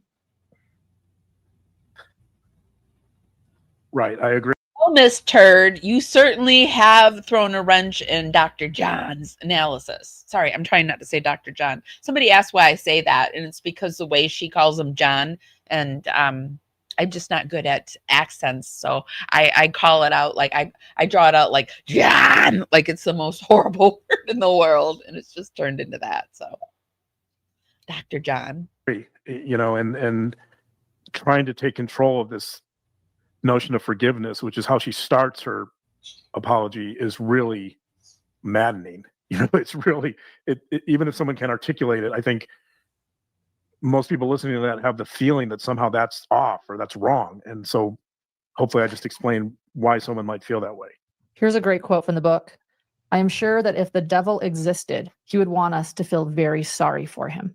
End quote, Martha Stout. So that's all I can think of when I watch her. Yeah. Anyway, next thing you want to listen to? Yeah, John? let's go to 14150. Okay. Okay, well, I mean, does Lauren do this in every life? Like, I didn't realize that she contradicts him. Like, I didn't think anybody did, or they were never allowed back on the show. What are you doing, Lauren? I love it. You're putting Dr. Babe in his place. You're making him all red. Look at his face. It's going to pop. Go take care of his blood pressure. Stop causing it. So I'm trying to keep going. There we Play go. the next one. George threatened me with so many times before. I forgive myself for falling in love with a monster, and They must have not had Grayson, or is Grayson doing this? no matter how grotesque he may become, I still loved him, hoped, and forgave. I tried breaking the spell so he wouldn't be a monster anymore. I saw who he was inside. George made me then, now, and always love him for all of his cracks also. We made each other our own brilliant pieces of art from the cracks and repairs. Unfortunately, not all cracks can be. In all of my forgiveness, George is my greatest lesson and will forever be a part of me. I think of him every day and still speak to him when alone on the rec yard. I ask his forgiveness and that he looks for me at the gates of heaven so I can tell him how sorry I am endlessly and that I never stopped loving him in all of it and still. When I first came to jail, I put my mat under my bed and cried all day and all night for months, only falling asleep from being so exhausted with grief. I wrote him letters. I wrote his family You can stop. and his daughters apologizing for asking and Why? Okay. So that statement really stood out to me. That she forgives herself for falling in love with a monster. I mean, if you're going to stand up in court, and this speaks to my issue around empathy. I think Dr. John is reading the room, and he's going to lambaste Sarah now. He's got with the playbook. If you're going to stand up in court, or if you're going to give a statement in court that's televised, that's pushed out to the entire world, and you're going to refer to someone that you murdered as a monster, that's not going to be popular. She just called Like- the victim. She just called the person she buried alive. I can't not say that because that's exactly what she did. Who she mocked while he was suffering, a monster. Right. And I mean, so as much as I try to have empathy for her, it's these types of statements that really undermine that capacity, because Why are you trying to have empathy for her, though? Why? I mean, empathy is just something you have or you don't have. So why are you purposely trying to have it for her? I don't understand. she wants to understand. There's also this absolute lack of insight, right? Like, if she wants to understand why social media is vilifying her, Good morning, Carrie 28. and why social media is so enthralled with this crime, and why there's such dislike of her, then she needs to look at these types of statements. She Right. forgives herself for falling in love with the monster, and then she says that she tried breaking the spell so that he wouldn't be a monster anymore. So in other words, she's the magician that can break the spell. She's the sorceress that can break the spell. And like, this is Beauty and the Beast. Yes. We've seen this before, right? She's gonna tame the monster, break the spell. She's gonna be, she's got this really simplistic notion of relationships and how this all works, and how she's acknowledging that she sees him as a monster. If you want to understand why she doesn't open that suitcase, then I would strongly urge people to look at this statement. She's telling you, even after 4 years, she's telling you how she perceives George. But Mhm. you're saying that She you see- see progress after 4 years. You're a wishy-washy mess, my friend. You're just a mess. She's George is a monster. She's telling the world that. This That's is why her she- motive. Yeah, that's why she did it. That's why she did it, right? This is why she doesn't open the suitcase, because she says it right here. She tells us herself she fell in love with the monster, and She also says she wished. Yeah, go ahead. Sorry. she sees it as her job to reform that monster, to transform that monster from the beast, so that the beast becomes a princess, that she can love him again. So it has nothing to do with her, right? I mean, her role is to transform the beast, but she married this monster. Too. I've looked into Sarah's life and just trying to figure out what it was, but ultimately it's what Sarah's doing now, and Sarah's just acting like a real POS, and she acted like a POS all through her trial. I mean, the sentencing was horrible. I can feel sorry for her, and I don't think that she necessarily needed. I don't think she needed to be in prison for life. I mean, I'm certainly not afraid of Sarah Boone. Maybe now, after the stuff she's pulling and the fact that she's going to be institutionalized, or if she's not already, because I think she's been in jail or prison for like 6 or 7 years now. So, but I don't think Sarah Boone needed to be in prison for life. She did it to herself. I'm not going to fight for her, though. I'm not going to fight for an idiot that would do that. Like, I I wouldn't fight for Sarah Boone. I just have better things to do in my life. I just wonder those people, like there's people, she's got these flying monkeys and like every murderer seems to get them somehow. And I just would not be one of those people that would fight for Sarah Boone. Like I would consider Richard Allen. Like I think I don't know if he did it or he didn't do it, but I definitely know I don't agree with the way his trial went down. That would be the person I would fight for. I wouldn't fight for Brian Koberger, Sarah Boone, Donna Adelson, Jodi Arias, none of these people. But the questionable ones I would. I get why people fought for Karen Reed. It was a weird case. But Sarah Boone, pretty cut and dry, and she was offered a 15-year plea deal. So F you, Sarah Boone, is what I have to say. I'm tired of having empathy for people that would never consider having it for me. And there's no reason for me to feel into my feelies for Sarah Boone and waste my feelings because she did it to herself. So happens to murder him, Well, then not married. he was a monster. He was a monster anyway. And again, like if I try to find moments where I can relate to her and empathize with her, and then she says stuff like this, and then she wonders why social media is so negative and shocked. Yeah. Right. I mean, okay, Sarah, here it is. This is why social media is upset with you, because you murdered a monster, and now at your when you're supposed to get up and apologize and show empathy, you call him the person you murdered. I suspect that George's family was trying to get him help. I don't think, maybe Sarah, because Sarah's family, her mom and dad are passed away. One of her brothers in prison and her other one's in the military. So I don't think Sarah had too much family around her. And we reviewed an interview with one. I wish I could have got the interview with the neighbor, but because the ladies kept interrupting them and there could have been good stuff. But there was a neighbor that came out and talked about Sarah Boone and how insufferable she was and called her a peeping Tom, said that she walked around in short shorts and she had horrible breath and she didn't have any boundary issues, and that George at one point was sleeping in a tent. Maybe I wish I could find that neighbor and interview him myself. But every time I put out the interview, people like yell at me thinking that I did the interview because the women were constantly, it was like a commentary. I commentated it and people thought I was the woman. There was one woman that just kept interrupting. It was annoying. It really was.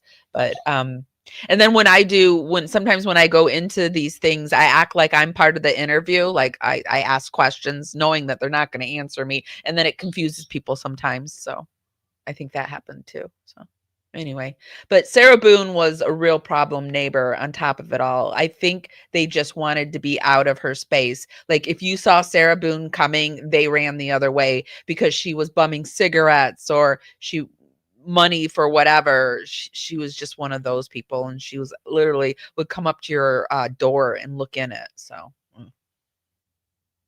I've had neighbors like that living in apartments where it's just like, nope, run to your car, run to your house.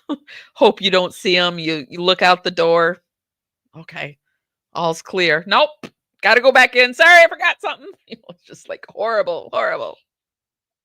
Luckily, I've got a good neighbor right now. You call him a monster. Well, and as you point out, if you want to know why she did it, she dehumanized him then, and she still years later has dehumanized him. He is a monster to her, and I can't help but go back to that slip. She said, "I wish I had fought back sooner." She has no regrets. Her only regret is that she didn't fight back sooner. I don't know. Troublemaker Baker's also saying, but she loved being able to control him. Exactly, she did. Talk about controlling. And you're right, Kay Louise. Sarah is a monster the second she didn't unzip that suitcase. Yeah. Right. So there's an element of projection. Exactly. That she actually transformed into, she's the one who transformed into the monster. Yes.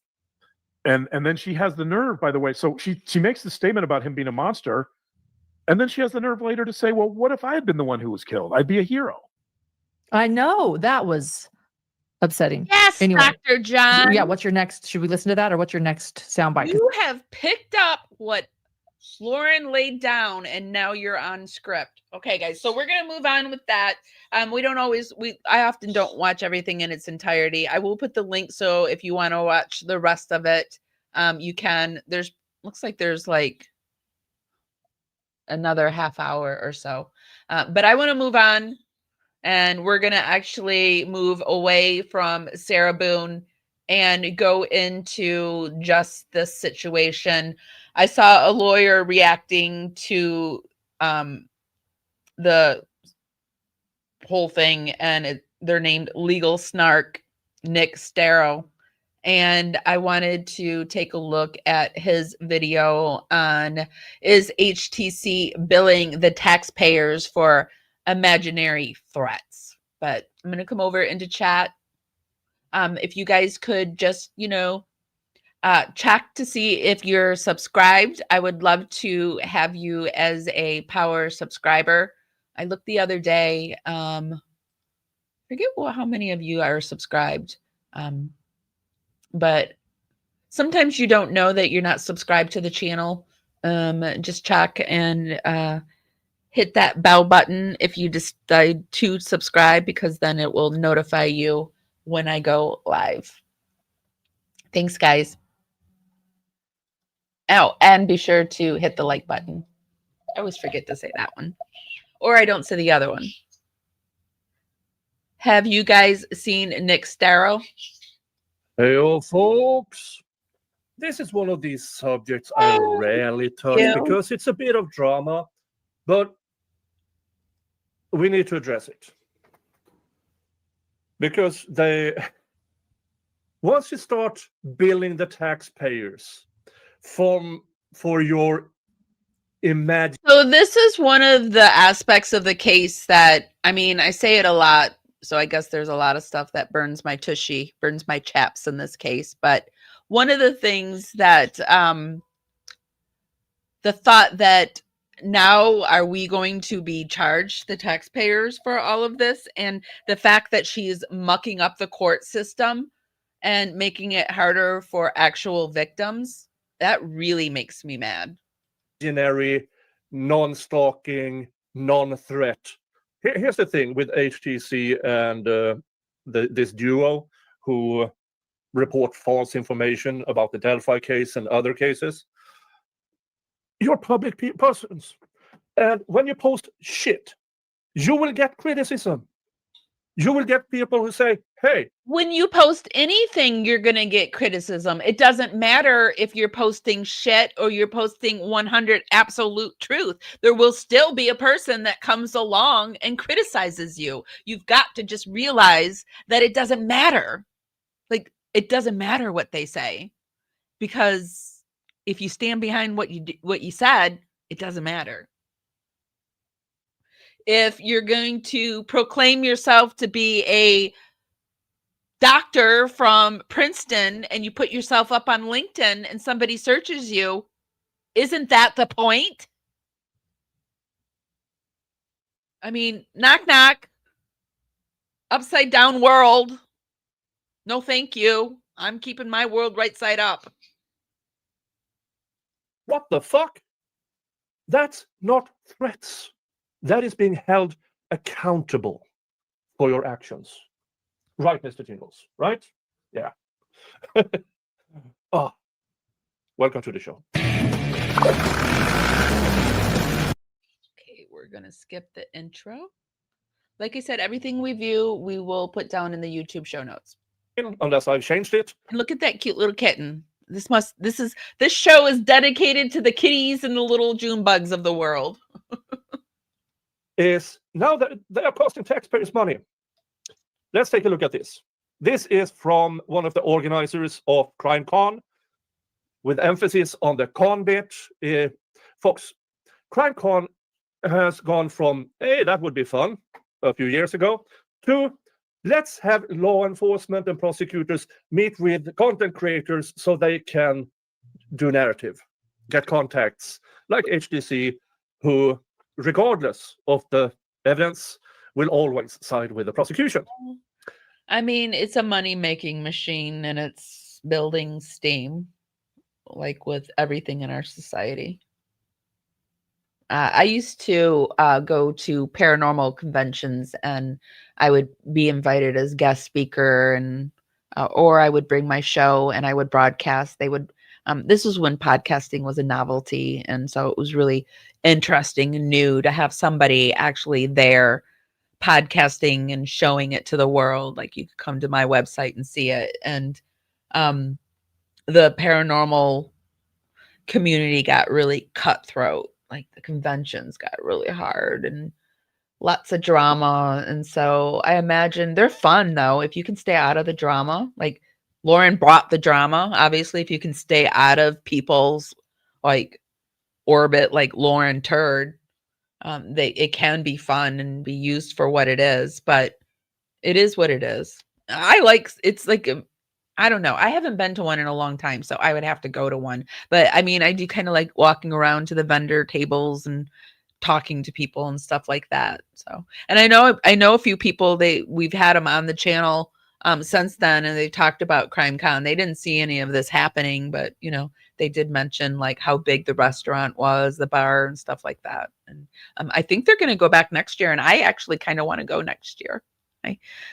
But I would have to go on a shoestring budget where, you know, I would have to team up with other creators and try to get a room somewhere with somebody, you know, bunch of people. But you don't really sleep it during these things too. You just kind of like, it's just like a social event.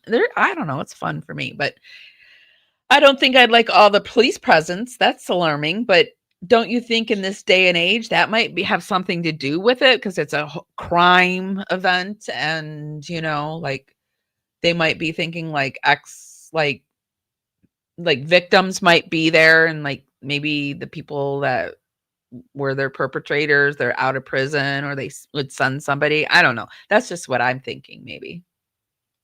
Yeah, now, folks, I don't hide it. I am pro-defense.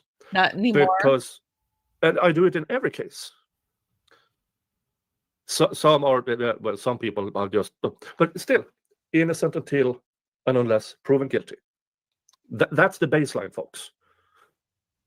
People like HTC, prove your innocence. Oh, the facts I have doesn't. heard that. I don't know if it's a true statement or not.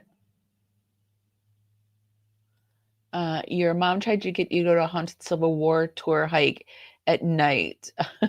You wouldn't do it? I used to do a Victorian hunting experience. I think I did it 3 or 4 years in a row, and I would find a haunted location, and I would find a psychic, and one year we did tea leaf readings, then we did the investigation, and there were a few other things. And then one year we did it at a winery and we made our own wine. And it was a lot of fun, but it got like too much. It was too competitive, and I like what I'm doing here better. I like being able to talk about true crime, conspiracy, paranormal, and just kind of do it at my own pace. And yeah, but I did enjoy that at the time too.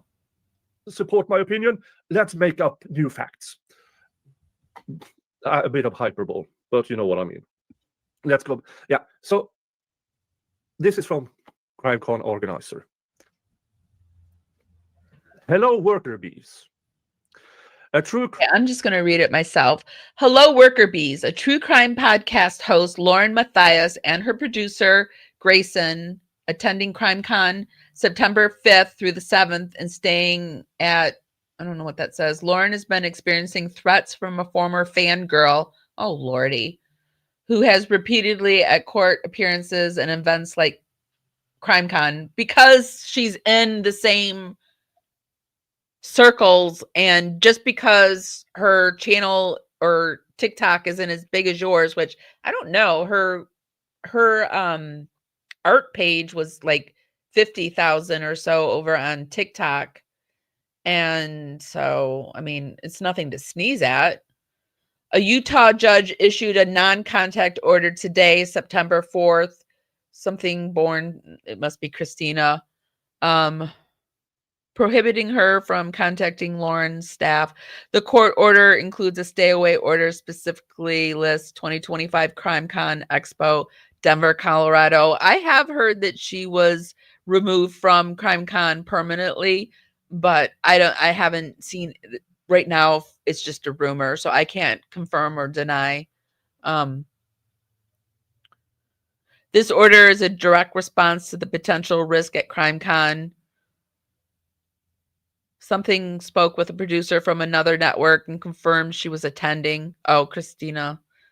Utah officers attempted to serve Christina this morning, but were informed by her husband that she had already left for her flight to Denver. It would be fair to say Christina should have knowledge of the court order, and she did, and she tried to contact you, mofos, and you put her off.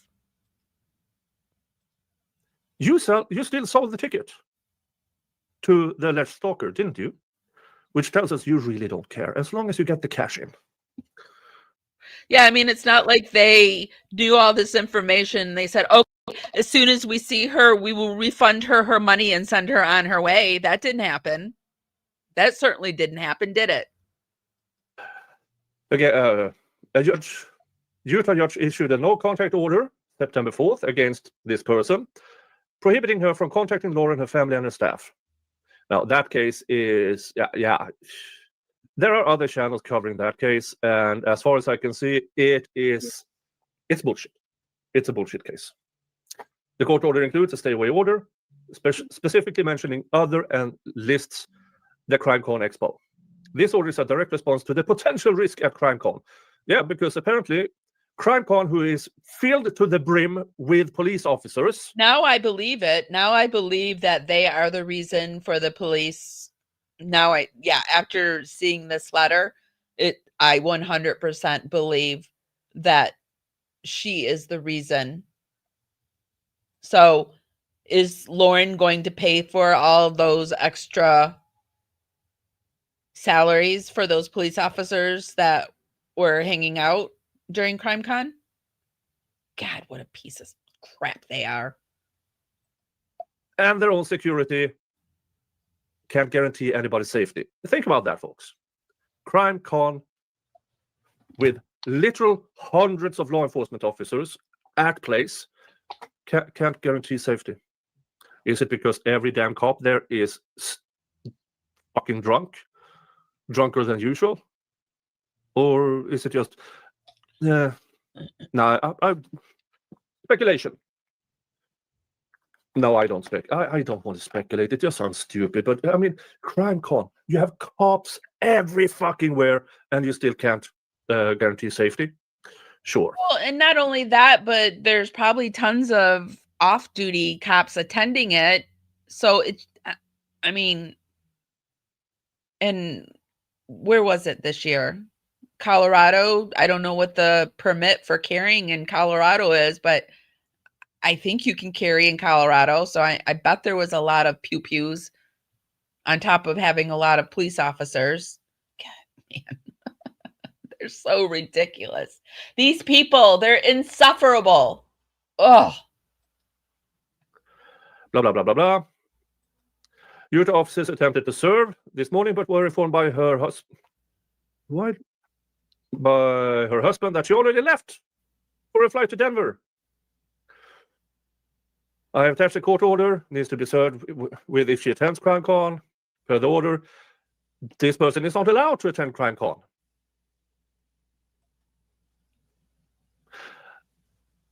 So, but you still accepted her money. You know, you're a private entity who can bar people yourself. Oh, they 100 were, they were friends, but she was a fan. Like, I've met people who like the show and, you know, they say they're fans and you become friends with them, and you have to be really careful because in the beginning, they'll do anything for you. And that makes me feel really uncomfortable because I feel if you're really trying to be a friend with them, I feel the friendship imbalance, like, you know, so. And then also Lauren put herself in more of a position of like a mentor to these young girls, which I am completely for. I agree. Like the older women, we should mentor the younger girls, but don't fucking take advantage of them. Oh God, I'm sorry. We're getting into the Lauren part, and I just really, they dig at me for different reasons and combined reasons. But to me, Lauren definitely took advantage of the fangirl, the older woman role, the mentor, but at the same time acted like a child. Crime Connors, but you still took her money. Isn't that nice? Isn't that nice? Yada, yada, yada. Going through her social media pages, I would classify this person as an agitator. Well, but crime con organizer, are you surveying people? I think that was her biggest downfall, bringing this drama to CrimeCon in front of other content creators and news sources, because they don't want this. I am sure they have been removed from inside tracks to most content creators, like Long Climb for sure, right? Angela Levy, Gigi, all these people that are in the inn, I promise you they're on the outs now. So they're having to scramble and get news sources just like us lowlifes now. Just like us in the bottom of the barrels. They're actually having to do the work and not having it fed to them. Are you doing opinion? All right, interesting. But here's the thing. This person, I think it's Bobby, would classify her, this person, as an agitator. Posted several videos documenting her interactions with law enforcement. Attached photos below some of her social media pages and name of some of her acquaintances. Okay. But folks, what you don't see is, oh, she experiences, she does stalker behavior. No, she's an agitator. Yes, who else is? So going through her social media pages, I would classify Christina as an agitator. That's interesting. He didn't classify her as a stalker, an agitator. She has posted several videos documenting her interactions with law enforcement. I've attached photos of Christina below, some of her social media pages, and names of some of her acquaintances. Lauren will be walking around the ballroom and speaking during various times. No, she wasn't a speaker. She wasn't. She just attended the Clue Award or whatever the frick they were called. Throughout the conference, acting like a queen that she's not. Acting like the Mormon queen that she thinks she is. Currently, Lauren and Grayson will be involved in the following schedule events. So, if that's the thing, you go by. What were the schedule this events? Person. Because I agitate a lot of people. And I know I agitated the hidden true crime. But they won't go after me. I wonder why. Probably because you're a lawyer and you know your shit. Well, I don't care why. I really do not care. If that what they think of me, because and you've got that cute little marble. What are those called? Marmalade kitties back there? No, they're called something. Is it marmalade? No, something else. These two absolute fucking losers can go fuck themselves. But let's go back to what we're talking about here. And then, yeah, Lauren and Grayson will be involved. So, but it doesn't say what they were involved in here. It just says times. Oops. Friday, September 5th, 2:40 p.m. and 4 p.m. And then Saturday, September 6th at 10:20 p.m. Wonder what those were. So that's the email. Here's the next one. He was when she was scheduled to be walking through the ballroom. Is that what it was? When our Queen Lauren Turd was scheduled to be walking through the ballroom? I don't know. What was she supposed to be doing? Respondent, threat to crime con, then blah, blah, blah. Retracted friends that have instigated the stalking and videoed interactions. Lauren and Grayson have real safety concerns regarding this person and her friends due to the threats that have been directed toward Lauren. Where's the quotes? Bobby Olson. Where's the quotes? Lauren and Grayson are huge supporters of law enforcement. Yeah, we knew that. They will both juggle. Is this so they know that Lauren and John are suck-ups, that they're brown nosers, that they will kiss your arse? What's the point of that? Like, Christina never said she wasn't a huge supporter of law enforcement. Did she on any of her videos? Cop balls at every opportunity. We already know that, especially Jerry Holman's balls. They would caress Jerry Holman's balls 24/7 if they could. Okay, it says Lauren and Grayson have real safety concerns regarding Christina, her friends, due to the threats that have been directed toward Lauren. Who the frick wrote this? The Bobby Olson? You need to throw this through some chat GBT yourself. Lauren and Grayson are huge supporters of law enforcement. During your travels while working off duty at the Gaylord this weekend, can you please take note of Christina and serve her with the court order if she attempts to gain entry? Lauren and Grayson should also appreciate it if you could attend their known appearances noted above as they grace through the ballroom, if a time allows you to. Below are Lauren, and so, if you have extra, if we can give you a little extra money on our dime, they would like you to protect them because she obviously has a stalker or maybe an agitator, but doesn't matter. Lauren and Grayson would also appreciate it if you would attend their known appearances noted above if time allows you to. Below are Lauren and Grayson's cell phone numbers. It's certainly a concern. If a safety concern arises, please reach out to them. Lauren's phone number, Grayson's phone number. Thank you all. And let me know if you have any questions. Bobby Olson, Detective Major Crimes Homicide Unit. Detective Major Crimes Homicide Unit. Police City of Aurora. Yada, yada, yada. Confused with Gypsy Rose's Aurora. Phone numbers. Yada, yada, yada. And here's the thing. What came out afterwards? They got police protection during crime con. So my question here is, who paid for it? I don't think HTC paid for it. No, I know they didn't. I don't think crime con paid for it. They got through this absolutely horrendous fake non-stalking. They got cops to walk around with them. Cops who could be out actually fighting crime. Cops who are paid by taxpayer money. And since this crime con was during the weekend, overtime. So we're talking about thousands and thousands of dollars of taxpayers' money going to protect these two jack-off. Now, and that's the thing.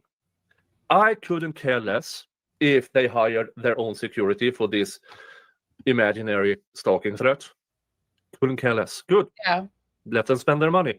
But now they're do whatever they want to do. Spending the public's money. What do you guys think? Do you think the public paid for this? I do. I 100% do. And I'm angrier. I don't want to start coughing though. So over on Burnt Toast, somebody said in my comments this morning that they were struck and taken down. And I was like, ooh, let me go check this out because I am about to do a live that concerns them.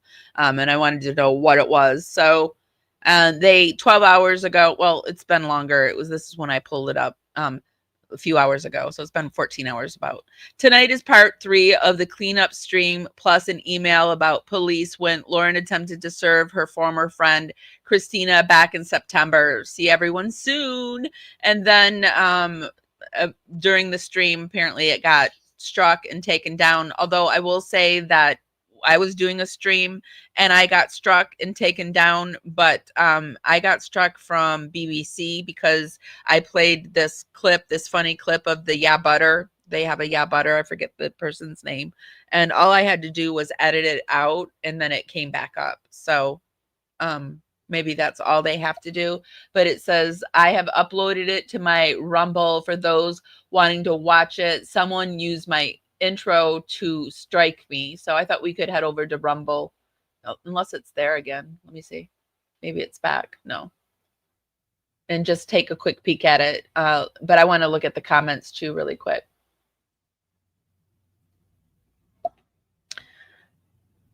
Okay, so I saw it. It's over there on Rumble. And someone said, your intro, I'm so sorry this is happening. If it can happen to you, it can happen to anyone. Can't you get it back up and just take that out? I think they can, but maybe they just haven't yet. It does take a little time for it to process too. It is over there on Rumble, so people weren't able to find it quite yet, I think. I just had another content creator tell me they are mass reporting channels that are covering this email. Not shocked. The truth hurts their narrative, but the horse has bolted.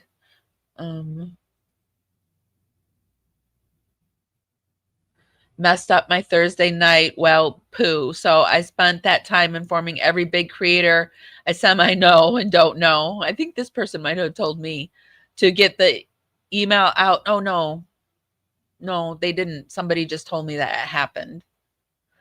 Out. And the video that Christina shared, HTC, I was going to actually, I saw that it came up last night. Now I know what they're all talking about. There's this new thing that came out with Christina and it got taken down. So we'll go over what about the intro was so offensive. That's what I'm wondering.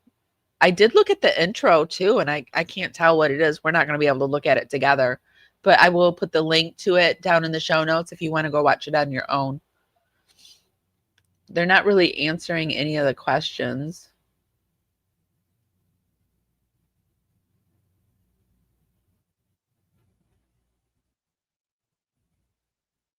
So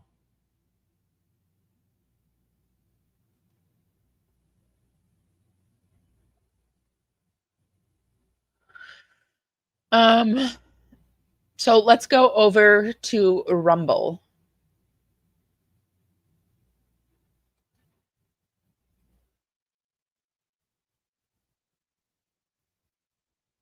I'm assuming it's this one here that was 10 hours ago. It's like almost 4 hours long, so we're obviously not going to watch the whole thing, but we're going to take a quick peek at it. But first, let's get us past the intro. I think, oh, I'm already past the intro.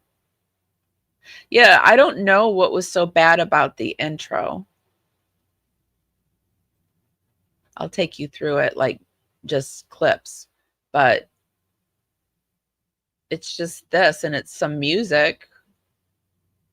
I mean, there is a photo of, I think, Dr. John, this, and she's made him into the Family Guy series, but I don't know.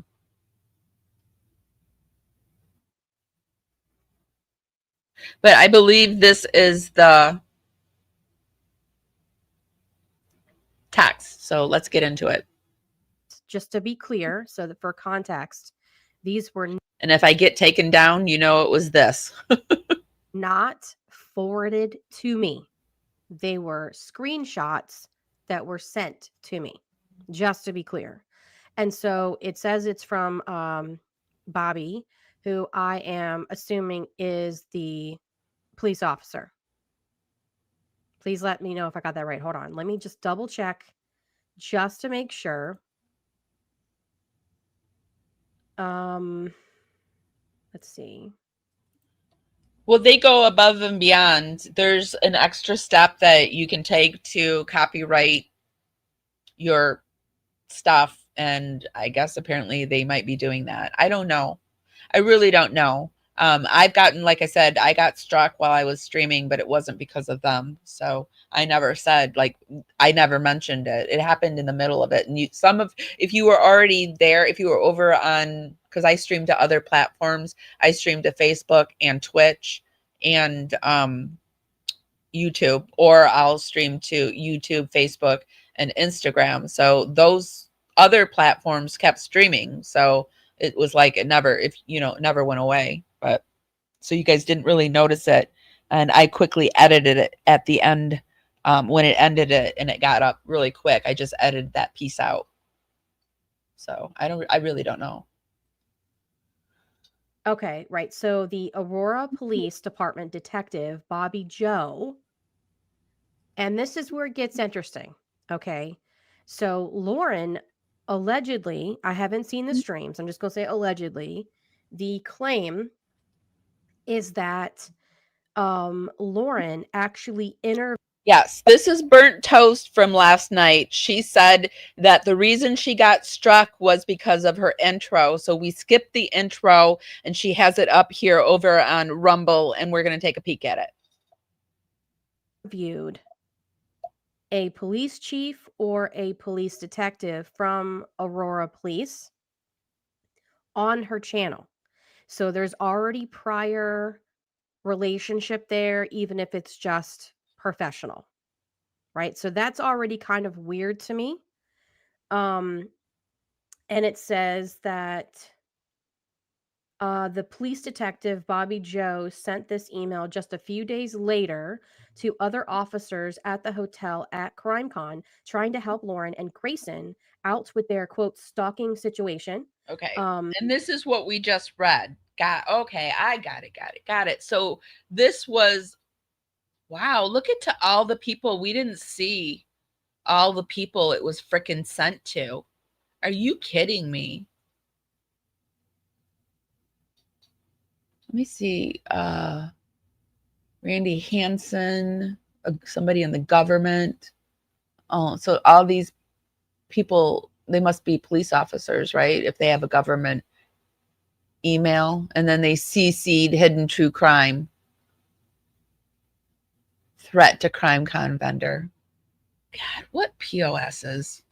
She repeats some of the same claims that Lauren made and chalks the stalker up to some quote unquote fangirl, ignoring their entire relationship and employee history. So this is definitely some fuckery. All right. This is not how you're supposed to conduct a investigation. Also, a nicer word would be some shenanigans. If this is true, this is incredibly biased, and that is not how police are supposed to conduct themselves. This person says, yes, well, let me remove this. Bobby Joe Olson was the homicide investigator in the James Craig case. Lauren interviewed her on September 1st about this case. Okay, interesting. Oh, Bobby Joe is a woman. Very, very interesting. Let me look her up. Thank you, Nutmeg. Welcome. Am I right? Okay, yeah. Okay, so let's look at this again. We're going to go through it, okay? So it says, hello, worker bees. And the subject line is threat to CrimeCon vendor. It says a true crime podcast host, Lauren Matthias, and her producer, Grayson, will be attending CrimeCon September 5th through the 7th and staying at the Gaylord Hotel. Lauren has been experiencing threats from a former fangirl who has also stalked her repeatedly at court appearances and events like CrimeCon. Here's the interesting thing. Okay. So I did find, here is a video of Bobby Joe. Meet detectives Molly Harris and Bobby Olson, the two women of the Aurora Police Department. Sorry, I'll stop trying to say it like that too. I'm making fun of it too hard. Who investigated the case featured in Friday's all-new Dateline. Friends, yes. Sometimes? Yes. Because you look alike and you're both homicide detectives. Yes. Right? Yes. Yeah, we are. Which one's Bobby Joe and which one's Bobby Joe? Deemed the. I'm afraid I'm going to get copyright struck for playing something from Dateline. Let me try to find a different video.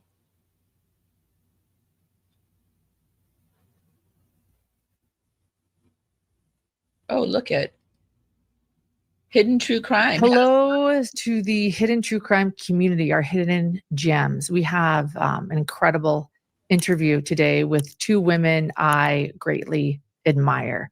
We have Detective Bobby Joe Olson and Detective Molly Harris. They were lead detectives, investigators on the James Craig case, which we covered that case and trial in full. I have to tell you, ladies, again, just how honored I am to sit with both of you. So is this Bobby Joe here, you guys? Do you guys know? I didn't follow this. Is Bobby Joe in the middle? I see you both as lead detectives, as investigators. Obviously, I know that your law enforcement background is immense. That letter was from Bobby Joe. I've got real problems with Bobby Joe. We don't know. I don't know if it's been confirmed if that was her letter or not. I didn't know. Like we did yesterday, we updated Amy Bradley, and there's some AI things out there that aren't true, that are floating around and really harming the case. And I don't know if this is another like made up, but I'm sure our internet sleuths are gonna like nail it down for us. But is that Bobby Joe in the middle? Because I got a real problem with her now. And I want to talk a little bit about that, but I also see you both as symbols of sort of this relentless pursuit of justice for Angela Craig. Angela Craig was murdered, and we can say that now because he has been convicted. James Craig, her husband, has been convicted of murdering her using arsenic, cyanide, tetrahydrozoline, and other poisons. We'll get into the details because nobody knows this case better than these two women here, these two detectives who have been actively, in my opinion, fighting for justice for Angela Craig for years. And I just want to begin by thanking you both. I watched you both on the stand. Would you let him talk so we can figure out who's who? My God. Sorry, I forgot again. You both had to be witnesses in this long trial. And not only that, but not only an investigator, but Bobby Joe Olson, you are, I have to say, a victim because there was a hit list. Bobby Joe, and you were on it. James Craig from behind. Oh, I remember her. Now I'm wondering if it's true that was she even on a hit list? Bars was trying to hire someone to kill you because of your relentless pursuit of justice. And you had to testify on the stand about that. And that was another charge or conviction that he faced. And he has been convicted of attempting to hire someone to kill you as well. This was just 2 months ago that they did this together, just 2 months ago. So right before they went to CrimeCon, Lauren Turd had her on her show. Quite the twist in this heartbreaking story. That unfortunately is a true story, true crime. With that being said, I would like to actually start by asking why you both chose to do this interview, if I might start there. I didn't follow it. I guess I had reached out to another producer and I just want to get a vibe for Bobby Joe. Was like, did you see that the jurors talked on a podcast that was sent to me by my mother-in-law? I watch Hallmark movies, and so I don't listen to any true crime, really anything. I feel like I live it every day at work. And so Hallmark's kind of my jam. I just want the world to be perfect for 2 hours and everyone has a happily ever after. And so I listened to the jury talk, the three jurors that talked, and I had expressed my disappointment in not being able to talk to the juries after the trial. And that's something I always look forward to. And especially in this trial, being I was somewhat of a victim. And it's just always awesome to get their side of it, what happened. And really, I kind of just, I don't want to call it a spiel, but I talk to the jurors. Like, we sign up for this job. We sign up to see all the horrible things we see. And these jurors don't. And so I always just like to ask them how they're doing, how they're feeling, how it was being a juror emotionally, really. And then I just usually tell them from just talking to other jurors in past trials, I know kind of what other jurors have experienced. And so I always just like to express that to them, that they're going to have feelings, they're going to feel alone, their lives are changed. Like, these are murder trials. Like, they're some are very gory, and this one was an extremely emotional trial. And so I just, like, you getting to talk to them and them trusting you to do this story, I was just really hoping that, I'd be able to kind of reach out to them via your platform and really just thank them. I thought it was absolutely amazing that they all had that group chat and they all still communicated. And it sounds like they're getting what they need. Okay, so what I'm hearing is that they worked together. They teamed up. Lauren helped her get these juries together. And did Lauren get a sneak peek into this? I mean, and did we get Bobby Joe write this letter for Lauren in response to Lauren giving these jurors a safe space to go and talk, where you could have done it on any Zoom by yourself? You didn't really need her. That's what I'm picking up. And that they have an amazing support group, and that means the world to I don't us, like right? it. The criminal justice system wouldn't work without jurors. But I mean, at the same token, it's sad to hear how they felt. And again, from past juries' statements, I know that that's a lot of times how jurors feel. And just, I wanted to let them know, like, that that's all normal. That's all. And I hope that, I think the one juror said that, like, a part of my soul left me that day. And it's just So that's Bobby Joe. I think there's some definite fuckery and shenanigans going on between those two. And I would be curious to see the text about her. What has Lauren said about Bobby Joe? Because I know for sure she said something about Bobby Joe, because I believe Lauren has said something about everybody. I don't think that this officer nor Lauren realized what was going to happen as the fallout of this. If, say, Christina decides to hire an attorney and sue Lauren for harassment, actually stalking her, slander, defamation, whatever, what could happen is they could subpoena the officer who wrote this email as a witness as to what was going on. And this kind of thing, if this is legit, okay, I'm just going to say allegedly, if this is actually legit, this means that this shows a concerted effort premeditatively to go after Christina. And this email, which was sent out Thursday, September 4th, 2025, that means that this email was sent out before, a whole day before Christina was even served with the stalking injunction. So let that sink in. That's insane, right? Lauren is a piece of trash. I'm like, yes. So when somebody sent this to me, I was like, oh my God. Right. So I'm going to go on. So the email goes on to say a Utah judge issued. So we've read the email. Let me move it forward. I do like a commentary on it, though. Wow.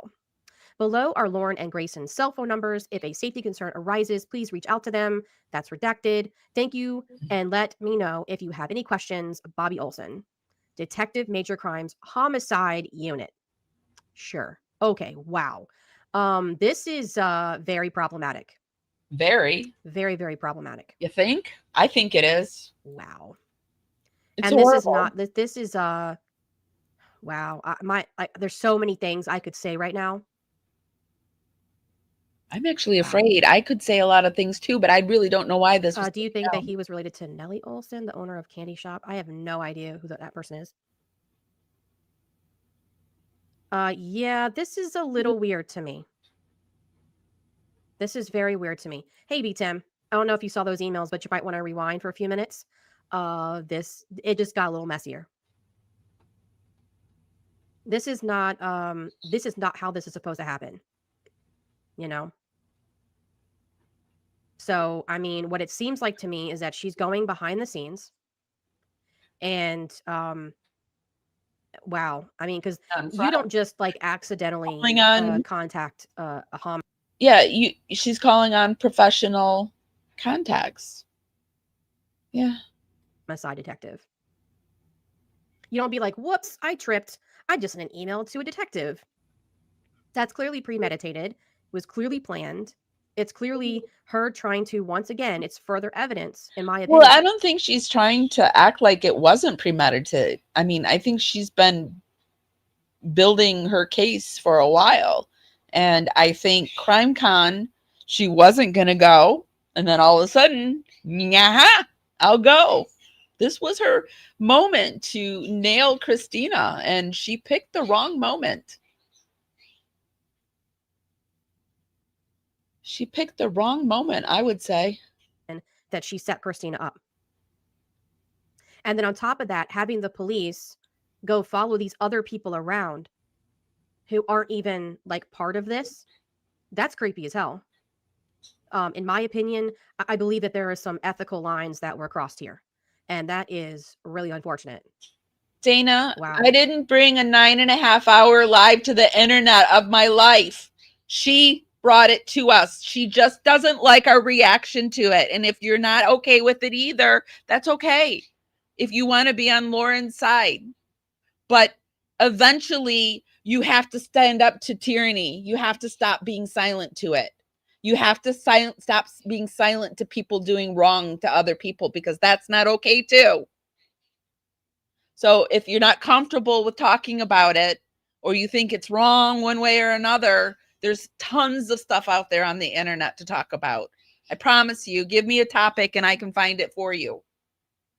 But if you don't see it how I see it at this point, I really don't know what to say to you, because you're just repeating yourself and I'm repeating back to you. And so it's energy vampirism, in my opinion. Stop stealing my energy. Just kidding. I'm being dramatic. But yeah, I don't know what to say to you at this point. This is not, I don't even know what to say other than if Christina plans on going after Lauren and some of these other people, this is absolutely going to be used in court. I have a feeling. If it's true. Yikes. It's very weird. Yes, it's very I don't even know what word to use. It's just gross. It's very gross. And imagine if Christina was working behind the scenes with a homicide detective to go follow Lauren around. Imagine how upset Lauren would be. But she thinks it's okay for her to do that. That's weird. I wonder how many times the escorted her room and tucked her in. It's not a good idea to Oh my become God. friends with the victims. I feel like Brian Entman has become friends with the Kaylee Gonzalez family. And I notice, or that whole side, and I noticed that he wasn't reporting on certain things. And I feel like it hindered his reporting. So I feel like I get it. We're human beings and we do become like whatever. But I mean, like when Lana was reaching out to me over on Facebook, I wanted to be able to read her text and not feel any kind of way about it. So I really said very little to her, because that's what happens when you cover cases. Sometimes the family members will reach out to you or friends, and they do it as a way to disarm you too. Like, you know, you probably won't say bad things if I befriend you, right? So I don't, their behaviors they seem to befriend every crime family, right? Or they use them as far as they can use it, and then they turn on you, like they did with Kresha and Kay. So She was comparing herself to Charles Vallow and not being able to get help. But as we can see, she had plenty of protection. That's a great point. And I think there's going to be quite a few people who are probably going to end up getting this email, at least the screenshots that I got. I've already seen them all over X. I had somebody, I think they either tagged me or sent me a message or something where they were like telling me there was these screenshots floating around. Thank you, Patricia Sell, gifting 5 memberships. I appreciate that. Right, she's really not. And the thing is that there's something called the law. You have to follow the law, you know? And to me, this little thing called the law that they don't like. This is not going to help Lauren at all. And the fact that she is saying one thing in the 9-hour live stream. See, if they had brought this all to us and we would have been like, oh yeah, stalker. Oh my God, Lauren, stalker, you poor thing. If we would go and talk about her for hours on end, that would be fine. But because we don't agree, we're wrong. We find yet another thing that was a lie. Hey, Pecan, how are you? Did Lauren really think this would never come out? And you know what's really interesting too is that this police officer, this detective, put this in an email. Okay. So it makes me wonder if he did it because he wasn't thinking about it ever coming out, or maybe he did it because he wanted a date and timestamp of what games that Lauren was trying to play and use the police in these games to go after somebody that she doesn't like. Yes, Bobby Joe is a female. My bad. Which tells me that Lauren, I don't think, has ever had any real problems in her life. Like, if this is her big problem, I mean, wouldn't we all like just have this problem? Because it wouldn't matter to most of us. Thank you. Yeah, this is very wow.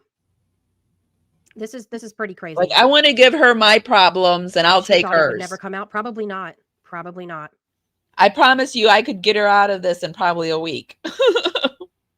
But now the person, the detective who wrote that email can now be subpoenaed into court and to talk about this email, and even if there's any other emails that we don't know about yet, if Christina hires an attorney and decides to sue Lauren for defamation and harassment and various other things, because like the judge said, this is clearly seems more like that this is an anger thing than a scared thing, and it does seem like that the court is being used to take someone's First Amendment right away. It's pretty crazy. Okay, I bet there's a lot of hidden lies. How ironic that that's the name of our channel is Hidden True Crime. So funny. Yes, exactly. The plot thickens for sure. That shit's wild. Lauren is the reporter, the only one capable of doing research. We are just fangirls who hang on their words. Apparently so. Even though most of the people didn't even know she existed. This is not good. Absolutely not good. And even if Christina doesn't take any legal action, this just adds to the growing number of things that Lauren is caught doing behind the scenes that is in stark contrast to the image that she tries to portray herself as publicly. Thank you, PK. Oh, thank you, Camilla. I appreciate that. Lauren's hidden motives have been exposed. Yeah, it certainly seems that way. And, if the police officer was lied to, which I feel like that she was lied to, I feel bad for the detective too, because it seems like that Lauren is running around calling in favors. But this was, in my opinion, just... Oh, it definitely feels that way to me. Does it feel like that to you guys? Do you feel like our Lauren Turd is running around calling in favors? She goes on and she does analysis of the 9.5 hour live. I will put that link over in the YouTube show notes if you're interested in checking it out. It doesn't look like it's back up on our channel yet, but it is over on Rumble if you want to watch all of it. So what do you guys think? Plus, what if you were stalked or had issues and the detective was distracted by someone like Lauren making false claims? Yeah, there was probably someone there who actually, well, probably a few people there that actually, ooh, I'm going to sneeze. Hold on. Oh. Ooh, it's right there. Oh, excuse me. Ooh, excuse me. There was probably people there that actually had PPOs and were distracted because of this false one, this false lady. This woman has no business reporting on true crime, and if she wants to, she needs to get offline for a while and come back. Correct. Yeah. I would definitely send her away for a while. But they obviously have not done that.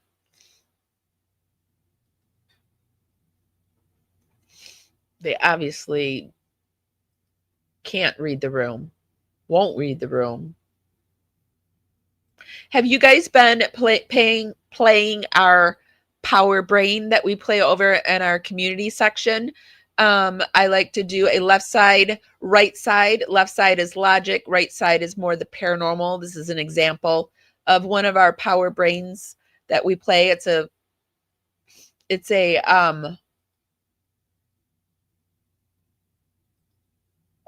trivia game that we play. And like, for example, here we're doing the left side, and the case of online obsession when fans turned fatal. A rising Hollywood actress in the late 80s was tragically murdered by a man who has been stalking her for years, sending letters, showing up on set, and finally breaking into her home. Her death led to California passing the first anti-stalking law in the U.S. And then I'll give you multiple choice, and then you can guess. Last time I did this, I showed you the answer, but this is an old one. This was 7 days ago. So this is when we did a collab with Into the Weeds, 1980, Millennial, and Sin from Brain Goes Zoom. We talked about the hidden true crime, and then you can guess. It was Rebecca Schaefer, and we've been having a lot of fun with it. And we created some merch. So if you're wanting some Power Network merch, here's a fun t-shirt. This is one of my favorite t-shirts. It's one when I get a little extra money, it's one I'm going to get for myself. So if you're interested in that, I will put the link down in the show notes. You should check out our merch line. We collabed with Dreamland Art, and we've got t-shirts and hats and sweatshirts. We've got mugs, we've got totes, lots of cool stuff. So if you're interested, I just realized I didn't have it up on the stage. Sorry, guys. Sorry. I think the Tylenol's starting to wear off because my pain's starting to come back. But here is the merch store if you're interested. This is the Power Brain t-shirt. And this is the Power Brain that we play. And it's over in the community section. They are unrolling some new things over in the YouTube community section. You can post to it yourself. So if you have any cases you want to post of your own, if you have anything that you find on Hidden True Crime, you can head over to our community section and just go ahead and post. And you can do it now, I think, on the desktop as well as on your cell phone or whatever. So go check it out, you guys.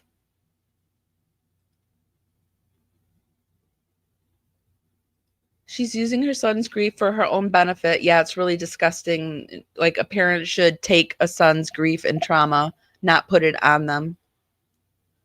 She chose not to be there for her brother, chasing dollars instead. Yeah, she made sure to put a pity post up there about his birthday, though.